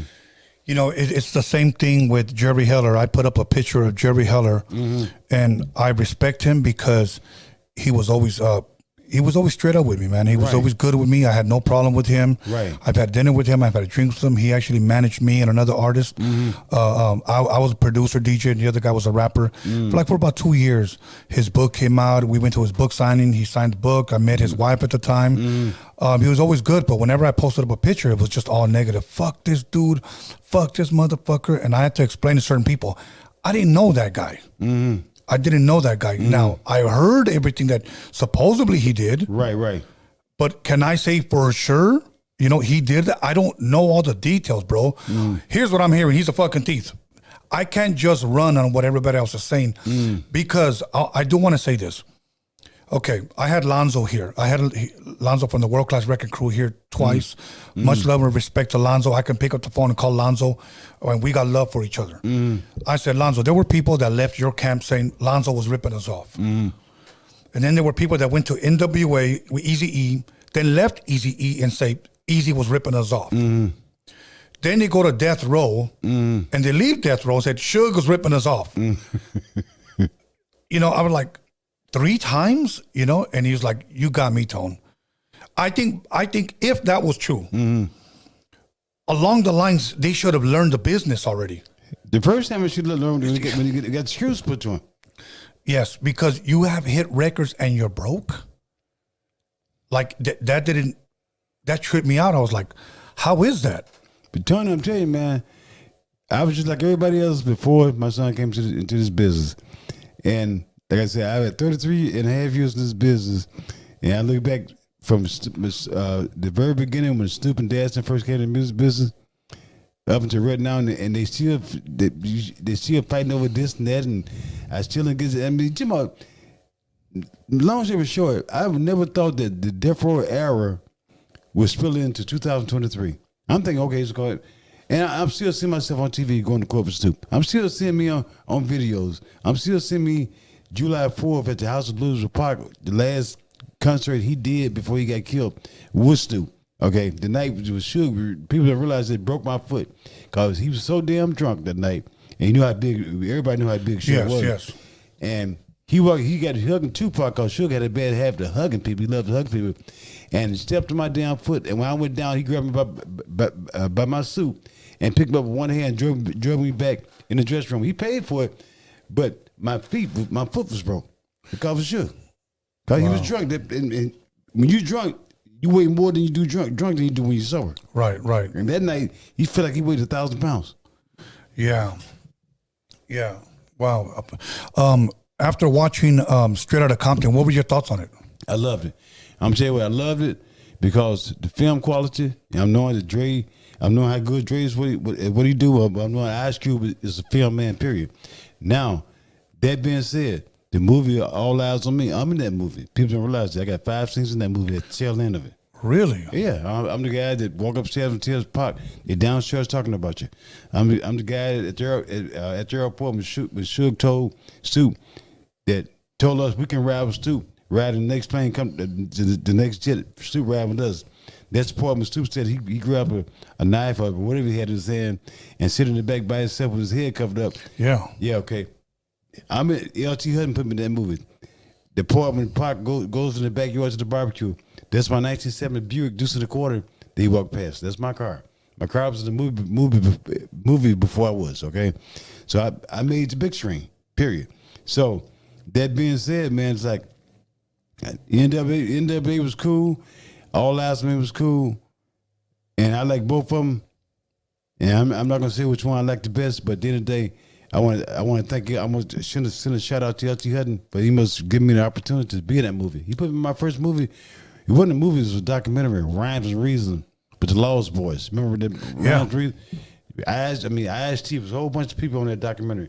I was in that. Then my nephew Des put me in the movie Make It Rain. But LT was the one that got me on the big screen. To me, that was big. I'm tell you why. I started out with Dr. Dre. He put me in my first video, Let Me Ride. Then I was in a number of the G thing. Daz put me on the video. But DJ Pooh, I worked with him for about 5-6 years, right? He was the one talking in the film business. And I've always told Snoop that film is my passion. Really, really is. I love music. I would rather do filming than music. You know why, Tony? Because in film, you're going to get paid. Yes, sir. Thank you. In film, if you belong to SAG-AFTRA like I do, you're going to get residual checks. Music business, hope you get paid, and hope when you get paid, hope it's the right amount of money. Okay? Music business, people realize you get paid 4 times a year. Every quarter. Yes. Period. You don't get paid. It's not like a job where you get paid. You know, I'm gonna get paid this week, that week. It don't work like that. No. But once once that quarter rolls around, hope your money's right, because you got this person, that person, dipping and dabbling with the music. Yes. It's too many people involved. You know what I'm saying? But film is completely different. Period. Yeah. I was at the gym when I met I was working out. I turned around, looked at this one kid. I looked at him twice, and he smiled the second time, and he goes, "It's me." That's what he said, and I said, "It's me who?" He goes, "I'm the one playing Tupac in the movie." You talking Demetrius Ware? Yes. He looks just like him. Yes. But let me say about him. I've known him since he was a kid, and his dad was a producer at Death Row Records. Yes. Right. That's right. Right. So I looked at him, and I was like, "Bro," I said, I want to share something with you. So I went on my phone and I pulled out some pictures of the day. It was 1992 in San Francisco, the day that I met Pac when he still had the gumpy hairstyle. Right, when he was Digital Underground. Digital Underground, right. Okay. So he was there, but he didn't get in the picture. He actually took the picture of me, Money B, DJ Fuse, and a bunch of other guys there. Right. And I showed him, I go, "Bro, I met Pac, but I can't say I know him. I just met him during that time." I said, So when I saw you, I said, I just saw the resemblance. And he goes, "Yeah, we just got back from Vegas. We just filmed the scene where Pac gets killed." Right. And I asked him, man, like, "Bro, how did that feel, bro? Laying in the street?" No, and he just said it was tough, bro. He goes, it was tough. He goes, "But I had to get through it." He goes, "You have to act." And I said, "Yeah, I know, but damn, sometimes, you know." But let me tell you about the movie. When Nate Dogg passed away in 2011, right? No, they had his funeral at the Howard at the right next to the Queen Mary at the Spruce Goose. Yes. And people don't realize that LT Hutton lived with me in Claremont, and we lived together for almost 8-9 months in Toluca Lake or Mopar. Okay. When LT got his first deal, I never forget the doorbell rang. See, I want to tell you what LT was doing. Let's go to Tupac for a minute. LT, when Stu would throw parties in Claremont, LT be back in the bedroom. LT have always been to himself. And when the doorbell rang, he came back with a package. When everybody else was eating hamburgers and eating bullshit ass food, LT will tell you, I was cooking him full course meals. I knew his mom. I met his dad. LT's like a son to me for number one, a son I never had. And he said, "Pops, he had a big. He went back in the bedroom, came back out. I don't know how he got the deal. Don't want to know, but I was happy for him when he got it. He said, "Pops, take him to the Benz dealer. This out of nowhere. You take him to the Benz dealer. I'm going to buy a Benz. I just say shit to him. I took him to the Benz dealer. He bought a Benz. He got an apartment. Out of all the guys who stayed with me that was hanging around with Snoop, they didn't offer me a damn dime and left. LT broke me off about $500. And that, I know, sometimes it's not the big things people do for you, Tony. It's a small thing. It was just a thought, the principle that he thought about me, right? And to compound that, he put me in 2 movies, and I made the big screen with it because of LT Hutton. That's a beautiful thing. I can't forget that. You know, it reminded me of a story because I saw Mike Tyson years ago do an interview, and they asked him about Customado. And they asked him, you know, what was one thing that I guess is very near and dear to you about like Customado? I believe the nature of the question was something like that. And he said, it wasn't until recently that his will was read to me and I got what he left me. He goes, and it was the timing of it all because I was hurting, you know. And he said, Customado left me everything as far as his finances, left me everything. He left me $100,000. He said, I laughed because back then I was spending $100,000 just ties, belts, and socks. Damn. Not good, y'all, because you use the restroom. Yes, sir. Well, you know what? Yeah, I'm going to have my boy Norbert take you. But, man, you got to come right back, though. You got to come right because we'll take a minute. That's all good.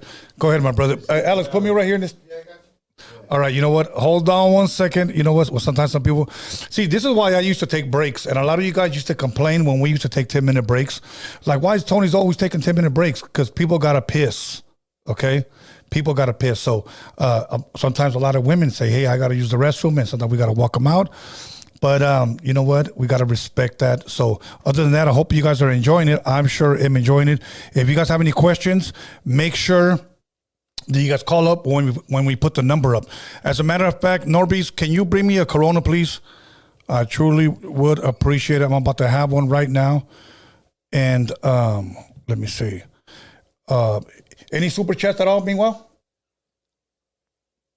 Any super chats? No? Okay. If you guys want to ask a question, make sure you guys call in when we open up the phone lines. You know what? Oh, yeah. Hold on. Let me get this. Pass me that shit right there, please. All right. So I'm going to sip a Corona while you guys watch me. So anyways, and you know what? I'm going to tell you guys right now. I don't know if you guys do this. Make sure you guys clean off the damn lids. I don't have a napkin right now.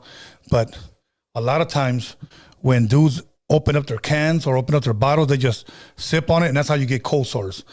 Make sure you guys clean this shit, okay? So, hold on, let me get a line. Porque no se cuidan. So, let me do that. I'm actually going to pour some tajin. So, put on the live chat. What are you guys actually drinking right now, bro? What are you guys drinking? Okay, and let's see what they say. So, we good, Poppa Snoop? All right. It's all good. I opened me up a Corona. Let me know if you need another one, or if not. Okay. Okay, we got a couple of more minutes before we take some calls, and then we out of here. Okay, so, but ultimately, that's what Mike Tyson said, that Customado let them $100,000. Right. You thought about it. Well, it reminded me of that story because your friend didn't have to, you know, right. And he did. Right, he did. And it meant a lot. And you said it's the small things. Small thing. I mean, yeah. That's something I'll never forget. One thing about LT, we still know, like I said, we talk all the time, right? And my thing is like this: I never forget when people help me. Yes. He did. I mean, I hung around the movie set. And I was in Florida. He called me. He said, "Pops, this is after I put my card in the movie, right?" Yes. He said, "Pops, I got some roles for you in the movie. Hit me when you get back." And here I am. I made this big screen, one of the best feelings in the world. I thought about all the work I put in with DJ Pooh, all the people I work with behind the scenes. Because people realize I've been around this game filming for about 30 years, right? Yeah. But I don't talk about it. And seeing my name pop up, Vernell Vernado, that was one of the best feelings in the world. Absolutely. Okay. And the next best moment I had, 2017, my grandson, my second grandson, he was modeling. Peter's ex-wife, Kim Porter, may she rest in peace. She was his manager, right? Yes. So he went to Italy, okay, and this so-called manager, he was from New York, Italian guy, tried to go behind his back and go to his accountant and take all the receipts that he has for the money he had spent in Italy, and he didn't know that the accountant always call the people that they're working for before they give you any kind of money. Then they're not. If you come to my account and say, Poppa Snoop, give me $100,000, they're not gonna give it to you. Let me call Poppa Snoop first. They call my grandson. I haven't been in L.A. and Snoop said, Pops, he said, hey, can you go to New York with your grandson? He said, I don't have time for him. He's doing a big fashion show. It was in September. They had the biggest fashion show in the United States in New York in September. So I go up there with him just to be with him, right? We go to all these big stores, Barney's and Woo One Well. Tell me here, figure. We get to this guy named Philip Plein. I never heard of him.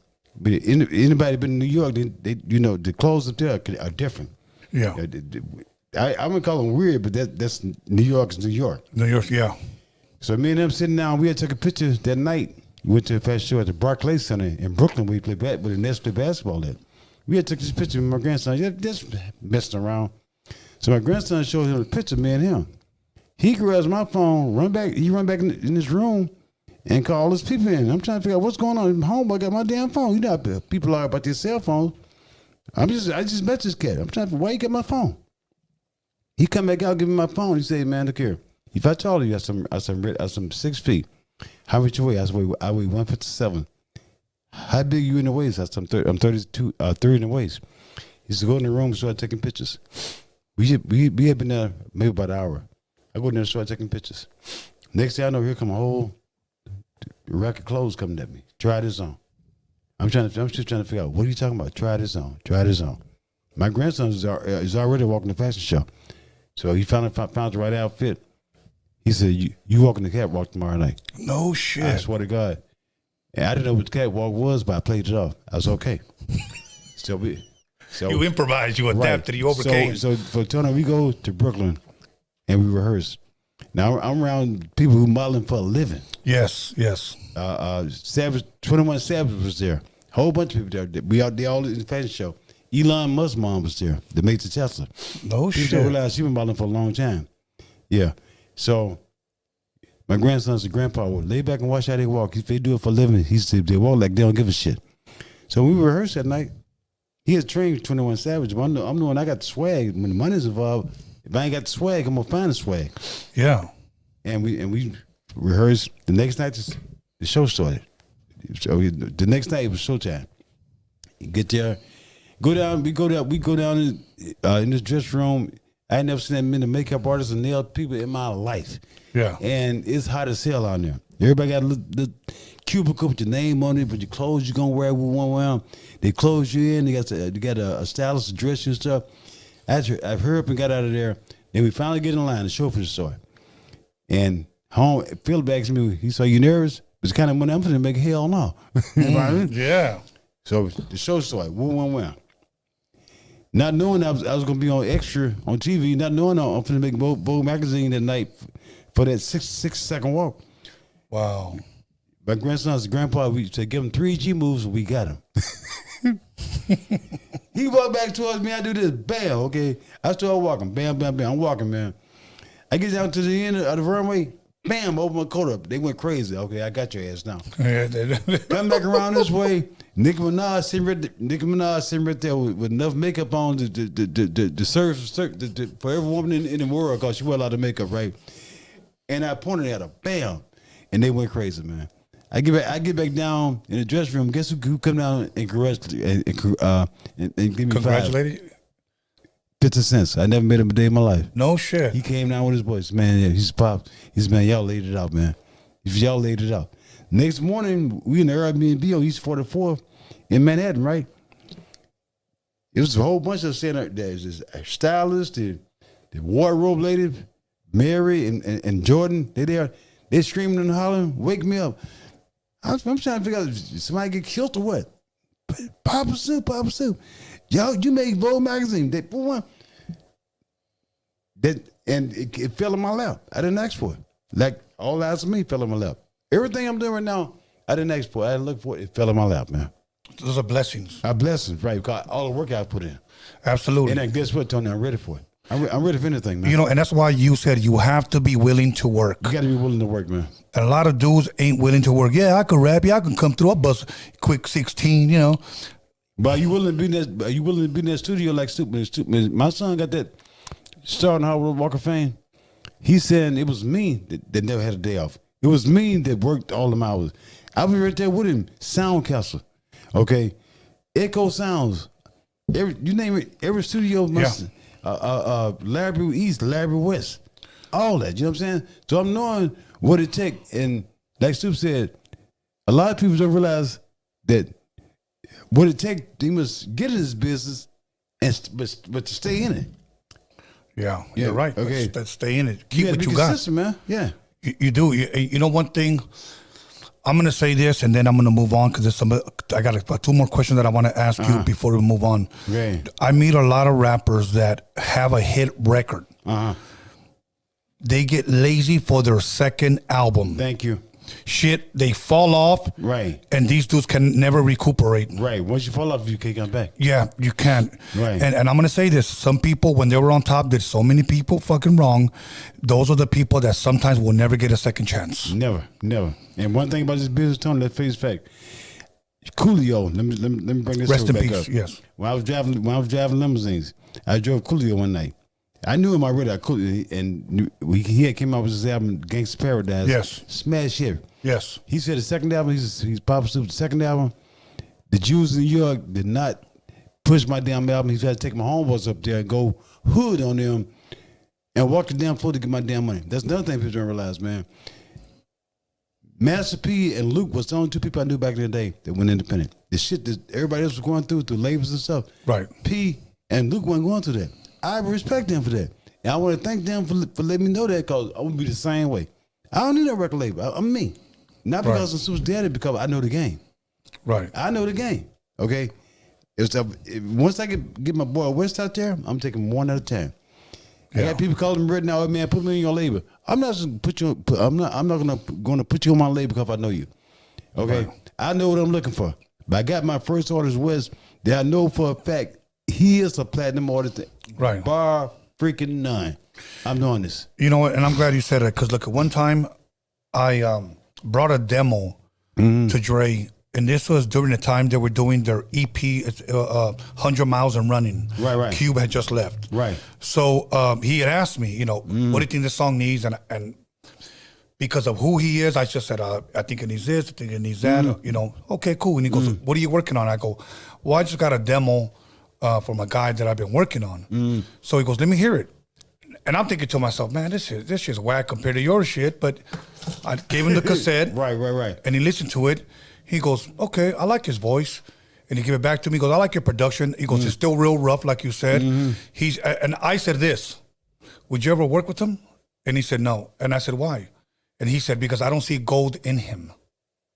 So when you talk about your artist, you see it in him. Yes, I do. Okay? Yeah. Now, I do want to say this, and not to discourage artists out there. Many times when a producer, probably even for money, necessarily wouldn't work with you is because the majority of the time, he just doesn't see it in you. Right.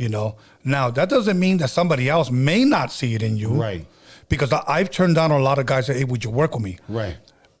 And I'm going to be real with you. I don't see it in you. And it's because I've been in studios like yourself of people that have made it. Right. And to me, that's the bar. Right. If I don't see that you up there, right, I'm wasting my time. You waste your time. Wasting my time. So. Right. Snoop drops his first album, Doggy Style. Your Poppa Snoop, what were your thoughts? Oh, when you dropped that, man, he called me first. I'm dropping it, Pop. He told me he was having a big party at Marina Del Rey on his boat and all this kind of stuff. And when I bought it, he always said, "Pop, go buy a record." I said, "I'm gonna buy a goddamn record, but stop just saying like it's urgent. I'm gonna buy a record." Right. Not knowing he was gonna sell 800,000 records in 1 week. Yes. But when I bought it, I got invited a couple of homeboys of mine. Like I live on the east side of Detroit, and we listened to it. And when I heard the song that really caught my eye. Yes. I mean, the whole album was bad, but he called his baby up and said, she answered the phone, she said, "Hello." He said, "Did what's the name get at you last night?" And he said, "Who? These nuts." Me and my homeboy just paid attention. I said, this is an album / comedian. Because Super's a comedian. Yes. But when I listen to the album, I said to myself, this is a hell of an album, but it's a lot of company. He told us one babe, "Bitch, without me, you like Harold Melvin without the blue notes." That's a goddamn blue notes. I knew what that meant. I'm a Harold Melvin fan. But it was just some of the things he said, they really, really beefed the album up. That's who the Bills, man. But when I heard that album, man, like I said, that's a classic. I was at not too long ago with the artist that I'm working with, Chris the Glove Taylor's house. Okay. Chris the Glove, who produced Standing on Death Row. He did Doggy right. Dog World. Yeah, right. So we're in this little studio, and we walk out, and he goes, "You recognize this house, man?" And I was like, "No." He goes, "This is where we filmed Gin and Juice." And I was like, "No shit." And he goes, "Yeah, the intro." He was in LA, right? Yes. Yeah. He goes, "This is where we filmed Gin and Juice." And I was Right. like, "No shit." So just a little bit of West Coast history. So the one that got me, it ain't no fun if the homies can't have none. Right. So what are your thoughts on that song? Super called me about that song. He said, "Pop, I sure wanted you some love." Okay. Ain't no fun if homies can have none. Yeah. So every time Super would come out with an album, don't forget, I live in Detroit from 85 to 95. So he came out with the Chronic and Murder Was the Case, Doggy Style, and then Dancing came out with Dog Food. Yes. In 95 was when I retired, but I was still living in Detroit. But Super always called and tell me what the album was coming out. Dance, when they would come to Detroit, I would pick them up and bring them to my house and stuff. So I knew everything that was going on. But it was after 95, 96 when I started beginning to realize how rotten this business was. That's when I began to realize, man, you making all this money, but you don't want to pay people. And Suge had a bad habit of saying, "I see you in a week. I see you in 2 weeks." And the shit I seen going with Death Row, I'm trying to figure out, man. I told Snoop and Dad's mouth, this shit ain't gonna last. Cause Suge, when the Chronic came out, before the Chronic came out, Suge was just everyday people. When the Chronic came out, okay, I saw him smoking cigarettes, I saw him, his whole demeanor changed, but when Murder Was the Case came out in Doggy Style, oh, that's the, Suge had a football hand. She's always doing this right here. Yeah. And so at the end of the damn day, I'm saying to myself, I started seeing all them the guys he had with him, Mob, James, Buntry, all the ass whoopers, Neckbone, all them guys. That's why I said to myself, by me being an OG, I'm older than Suge now. I told Snoop now, that shit ain't gonna last. When Pac came to Death Row, first thing I said, it's too good to be true. Cause Pac was a veteran already. He was a star when he came to Death Row. Yeah. The shit the Snoop and them was scared to say to Suge, Pac wasn't. I've seen Pac and Suge get in conversation. Suge want to do this way. Pac's not, we do this way. Do this way. I would see Suge's whole Demeanor changed. Like a person's eyes don't lie. That's what I told Snoop about Snoop. Suge done forgot about you. He got Pac. All he sees is new money from Pac. And that's what he sees. He see new money from Pac. Yeah. Okay, so Snoop and the crew had to accept the game up when Pac came along called Pac. Instead, he would do 4 or 5 records in maybe 2 or 3 hours. Bam, bam, but he run up. This I tell him he was. Snoop then probably did 1 or 2, but Pac do 5 like his work shit. ethic was insane. Oh man, was it insane? Like I said, Tony, I was in the studio with him. Yes. I started hanging out in the studio. I knew Pac well enough to know that God gave you a talent that I had never seen in the rap game. He was different, man. Yeah, very different. Yeah, and that's why he is where he is behind that work ethic. Man, was he? Was he? Yeah. That's why, but see, my boy West that I got, my artist, same way. He got over 50-some songs. But like I said, Tony, when I heard him in my grandson's garage in L.A., in L.A., and I'm asking, who is this? He said, Pops at me. I never heard him rap before. I said, man, I told him flat out, no hesitate, you a platinum artist, man. Yeah. And now I got him. Okay. Awesome. And now, me and Gold Toes finna put him out there. He belong out there with the crew. Trust Awesome. me. He bringing a different flavor, man. Awesome. Now, my last question before we put up the number, the Super Bowl comes around. Dr. Dre, Snoop, 50, Mary J. Blige, Right. Eminem, and everything. Right. I mean, I pretty much already know your answer, but I want to hear it in your words. We grew up watching football. Right. We love football. Right. My team is the Dallas Cowboys, and your team is, if you have one? The 49ers back in the day was Joe Cool. 49ers, okay. How did you feel seeing your son after halftime? Well, for number one, it shocked me. He told me who put it together, how that all came about. But when I knew he was going to be him and Dre, I knew Dre was going to be the one to hook up everything. Yeah. The cars and all this stuff. That's who Dre is. He brought back a lot of memories from Death Row. That's one of the best Super Bowl halftime I've seen in my life. Yes, a lot of absolutely. people criticized, man, it was the best. Yeah, I don't get. best. First and foremost, I'm going to say is I didn't put it together. I had nothing to do with it. That was the Right. fucking best. Right. And if you don't fucking like it, too damn bad. Right. I got emotional. I'll tell you why. Because what little memories I've had of Dre in the '80s when he would come to my house, where I would go to his studio and he would rap on my mixtapes. I keep that with me. I don't know the Dr. Dre of today, but seeing him up there, I can actually say, well, I'm proud of that guy, man. You know, Right. that guy met my mother. You know, rest in peace. So you know, you go back to the 80s with him then. Yes. Right. And so I remember I told all my kids, I want everybody quiet. I turned up my damn speakers, and then the shit just boomed. It was beautiful, man. But see, let me tell you about Dre, man. I love Dre to death, man. I'm tell you why. Every time I see him, I'm thinking for what he did for my son. His music is the one that got my son the way he is. Yes. And let me say this about Warren G. Everything, the reason why I'm behind this microphone right now, and this is a shout out to Warren G, is because of Warren G. Stu had the talent, and Warren G was the one to push my son. He was the one to push him. He was the one to slid that CD in at Dre's party to get.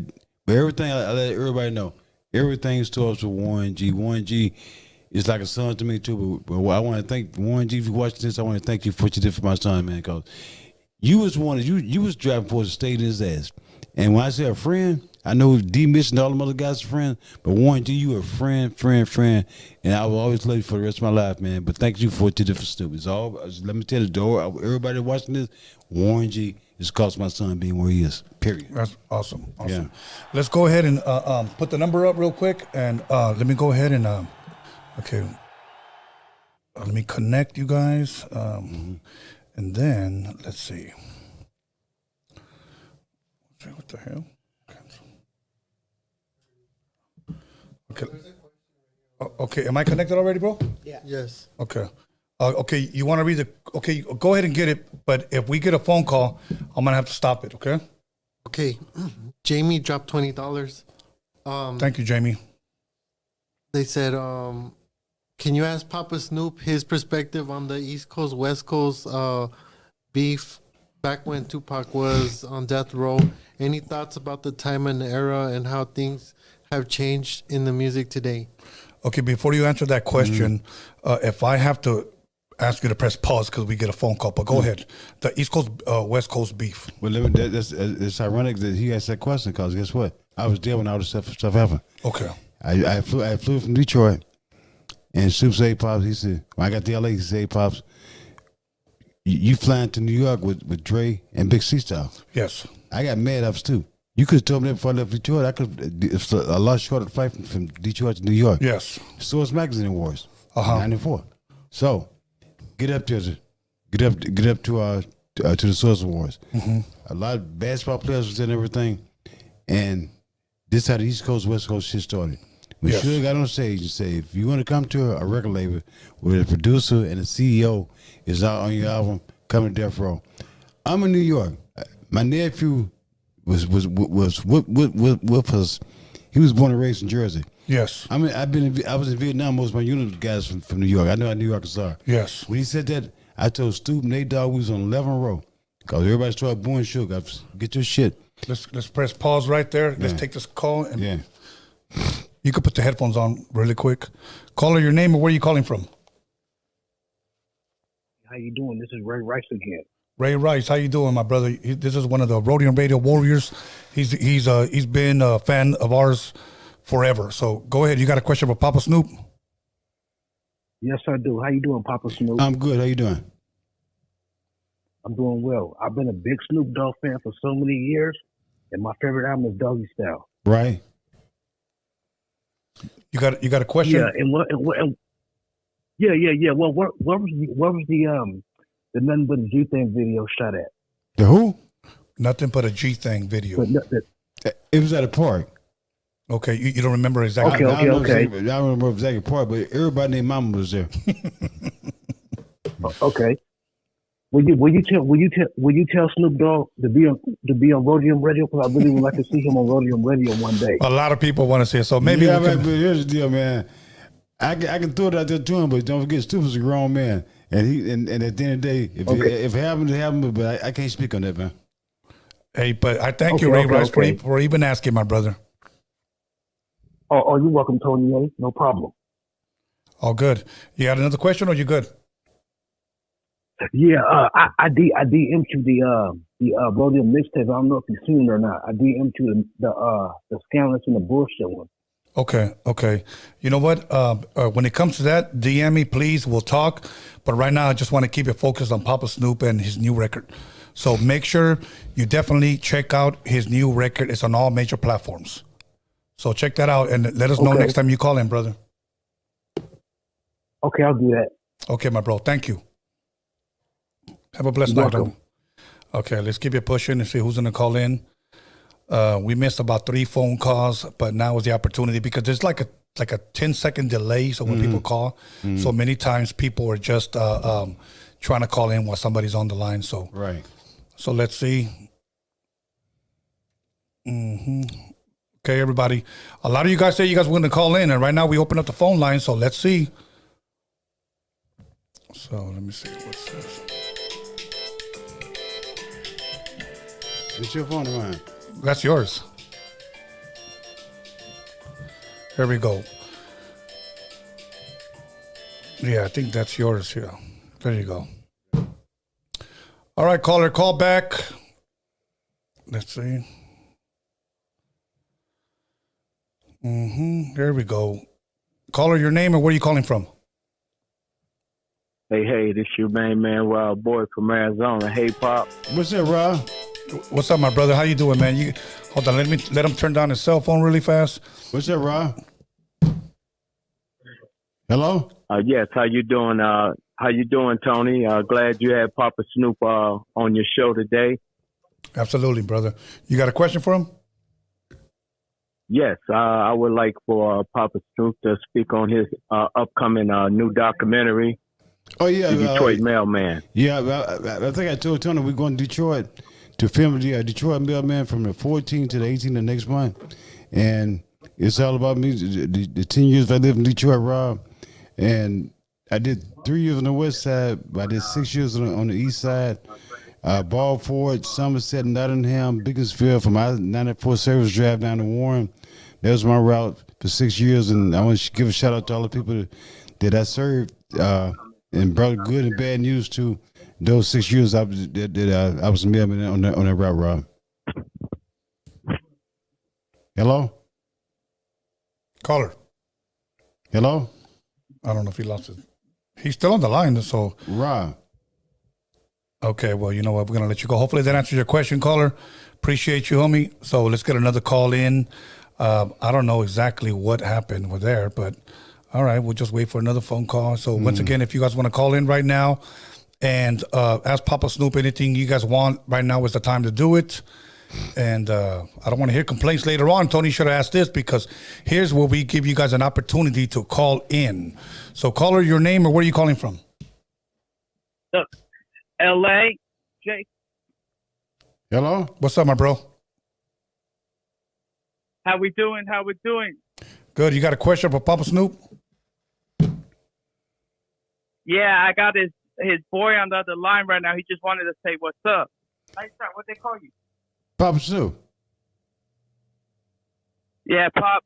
I got your boy from Vegas on the other line. He just wanted to say what's up. He was trying to call in. Hey, what's up, man? 6'4" Joe? Yes, sir. 6'4" Joe. He told you already, huh? What's up, 6'4"? Tell him to keep trying, bro. Yeah, it's just that sometimes we get so many calls. All right, for sure. I'll tell him. All right, cool. All right. All right, my brother. Thank you. Be safe, man. All right, thanks, man. All right, let's keep it pushing. Let's see. Hopefully, if he calls. So that was your homeboy from Vegas? You're right. But he's from Oakland. That's why I did hit me out to help him. Oh, okay. 6'4" Joe. Don't want to turn him on the ghost toes.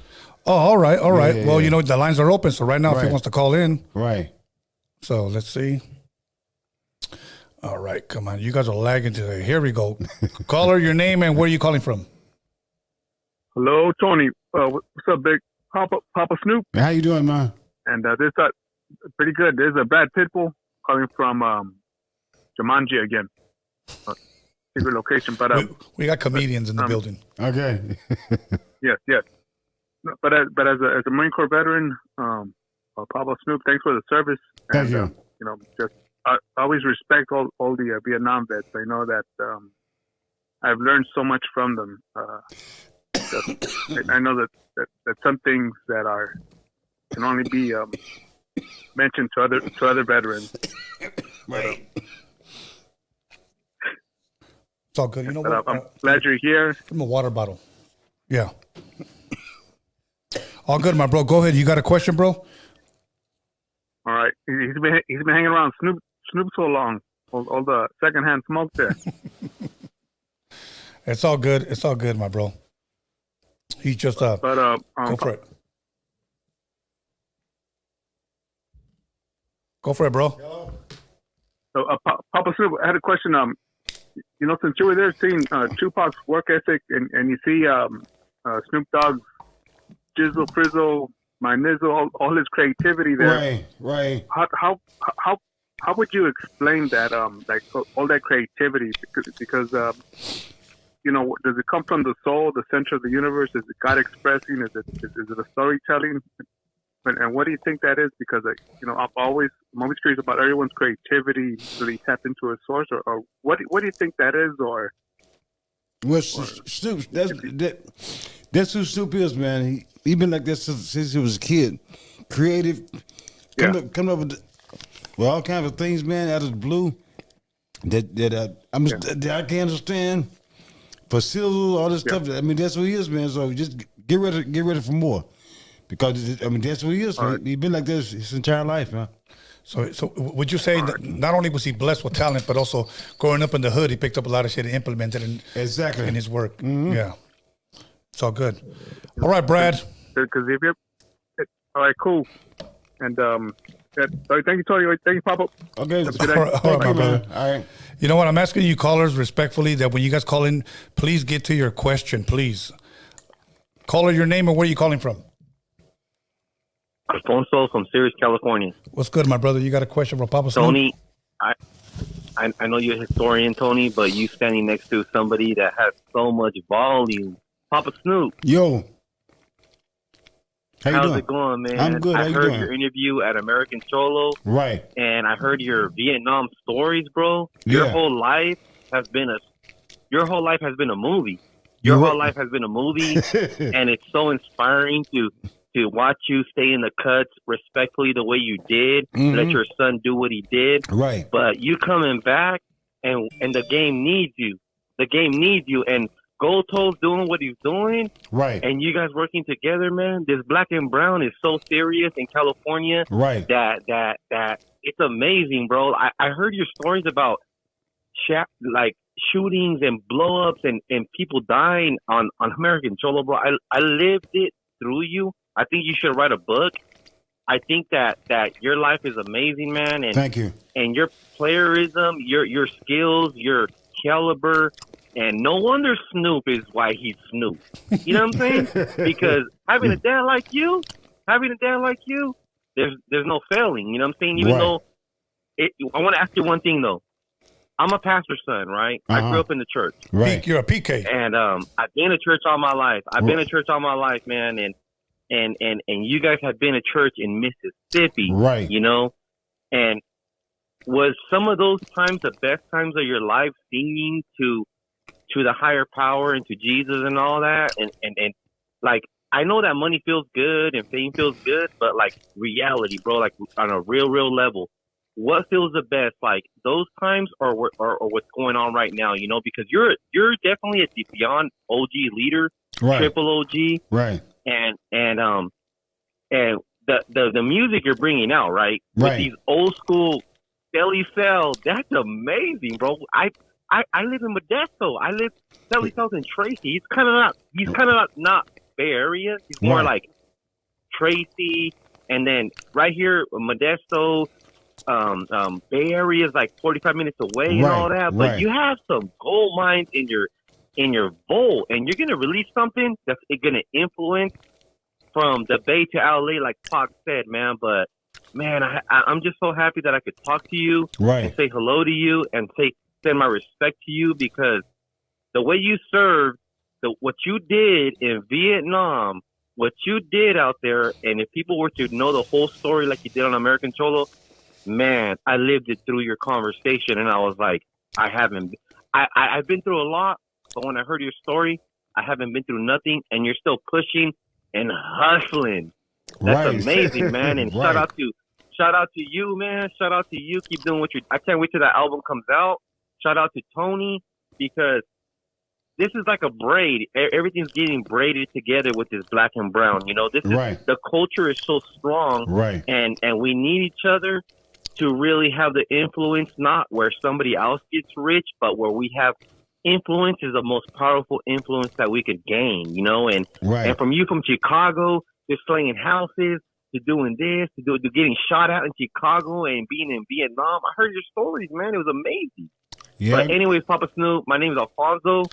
You should write a book about your life, because you know we're all gonna go one day. But your story needs to be told for generations to inspire, because what we lack is an inspiration.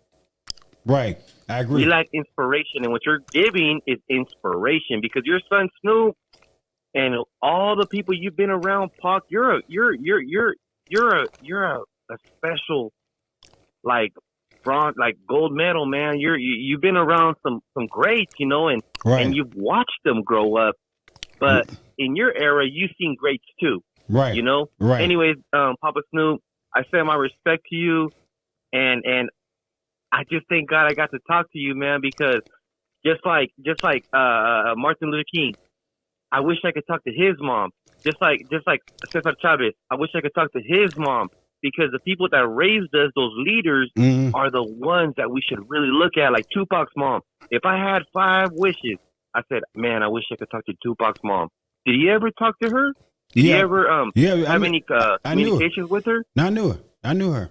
I knew her, Finney. Me and Finney, after he got killed, we used to chop it up all the time. Yeah, I knew her. Oh, good. See, what an inspiration! See, you can't cover all that. Story about her, man, because you can't cover that in 2 hours. Okay, so. Hey, I talked a lot, man. But hey, Poppa Snoop, respect, man. I can't wait till the album drops, Tony. It's amazing what you're doing. Anyways, I'm out. Okay. Thank you, my brother. Stay blessed. Oh, it's 9 o'clock.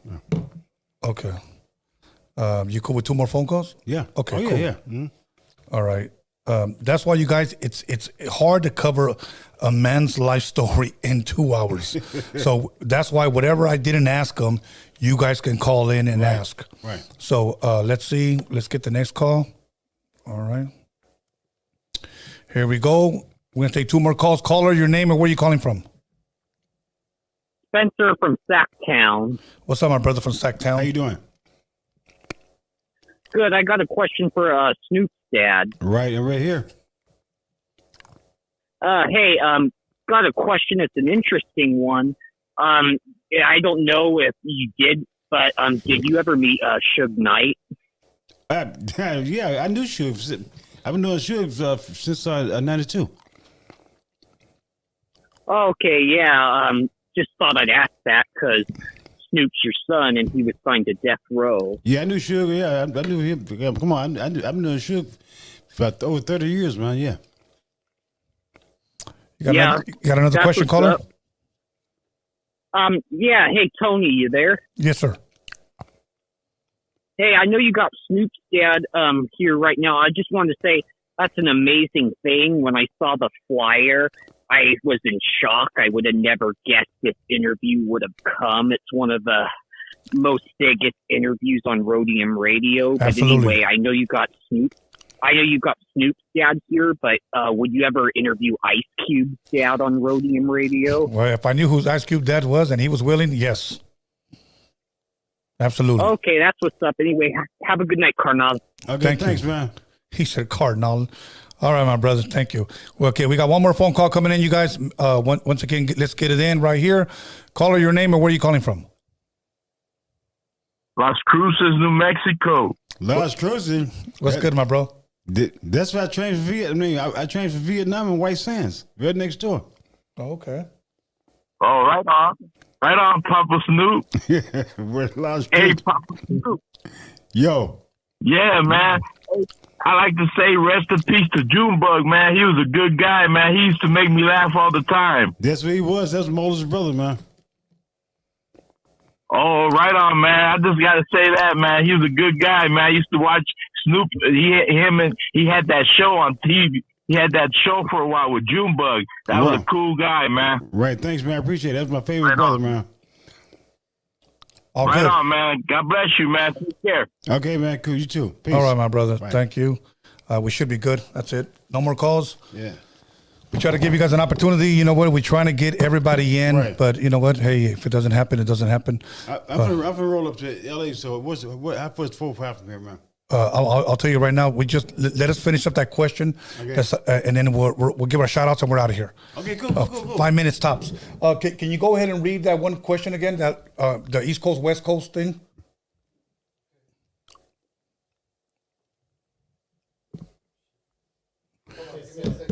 Okay, that's fine. That's fine. Yeah, cool. All right, then we just go ahead and read that.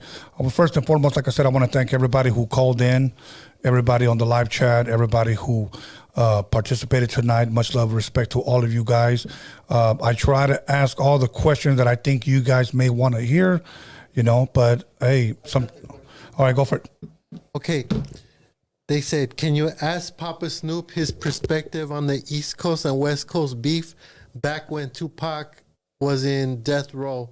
Any thoughts about the time, era, and how things have changed in today's music? Yeah, here's the deal.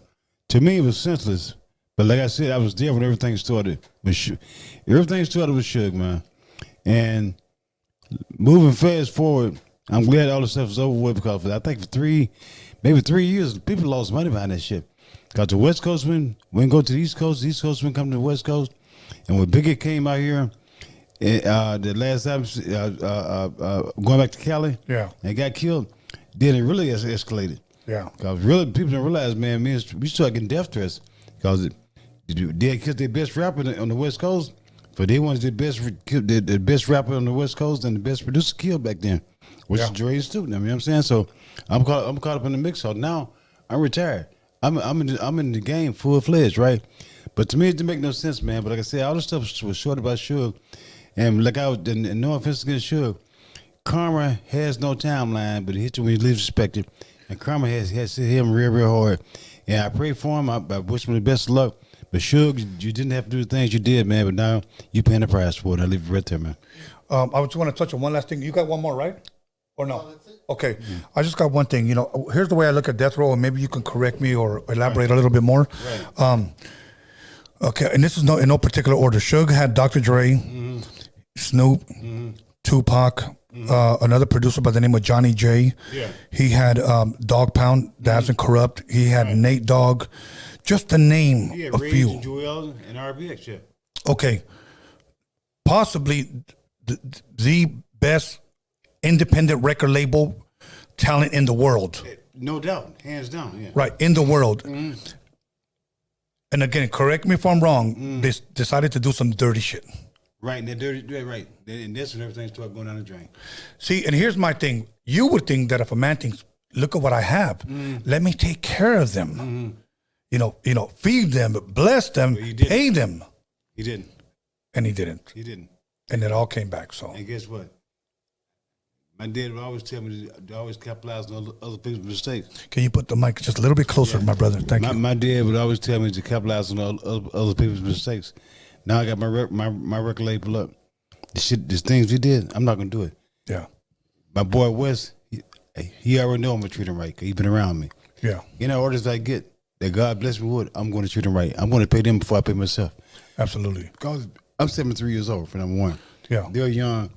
People have to eat. You think I'm gonna have somebody on my label making me millions, and I'm gonna try to find out a way to screw them? Yeah. No way. I'm gonna treat them right, man. Because you have to. I want to have that reputation to where you want to go to a record label, go to Snoop Dogg's father's record label because he gonna treat you right. That's who I am, man. Absolutely, absolutely. Yeah. Other than that, Poppa Snoop, any shout outs you want to give? Because we're done here. Yeah, I'm gonna give a shout out to my family, to my sisters and brothers. All my sisters and brothers, my nieces and nephews. I want to give a shout out to my son Snoop, all my grandkids, great grandkids. I want to give a shout out to my boy Wes in Winston-Salem, North Carolina. I want to give a shout out to Detroit, Michigan. I want to give a shout out to Rob and Lucinda Boyd, my producers for the Detroit Mailman, which we are doing next month, from the 14th to the 18th in Detroit. I just want to give a shout out to everybody in Detroit, Michigan that showed me love over the 10 years I lived there and still showing me love. And all my people in my hometown, Magnolia, Mississippi, all my classmates, class 6 to 8, I want to give them all love, man. And last but not least, I want to give myself love for being the best father and grandfather I can ever be in my life. Because my thing is my family love me, but I'm the best. Like I tell my grandkids, I try to be the best father and grandfather I can be. Awesome. And awesome. In the story. Yeah. In the story. Yeah. You can say you got one more? Okay, go ahead, and then I'll give my shout outs and we're out of here. All right. Oh, no, there's no phone calls. No. Yeah, we got one from Shazzy H-Town for $5. She says, you have a musical family with Snoop and Brandy. How do you foster young talent? How do I foster young talent? I encourage them to go out there and rehearse, go to the studio, and perfect your craft. Perfect your craft. Yeah, perfect your craft. Yeah, absolutely. Yeah, and by the way, Brandon is my cousin. I mean, me and our mom grew up together, same hometown. Awesome. We good? Okay, let me give a shout out once again. First and foremost to Poppa Snoop. Let me give a shout out to Go Toes. Much love, respect to you. Go Toes. Shout out to you, man. I mean, I mean to leave you out, homeboy. No, it's all good. We said his name throughout the show, anyways. Right. Let me give a shout out to Norby's News with Norby. So make sure you guys check that out. Then we got Alex Cervantes Enterprise, my son, B-SKANLESS, and also to the Hip Hop Jedi, also to Magic Girl, our moderator. And we want to thank everybody on the live chat, everybody who gave in the super chat, everybody who called in. Want to thank everybody who tuned in tonight. Much love, respect to all you guys. See you guys later. I'll post with the flyer what we're going to be coming up with next. Thank you. We out.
You got it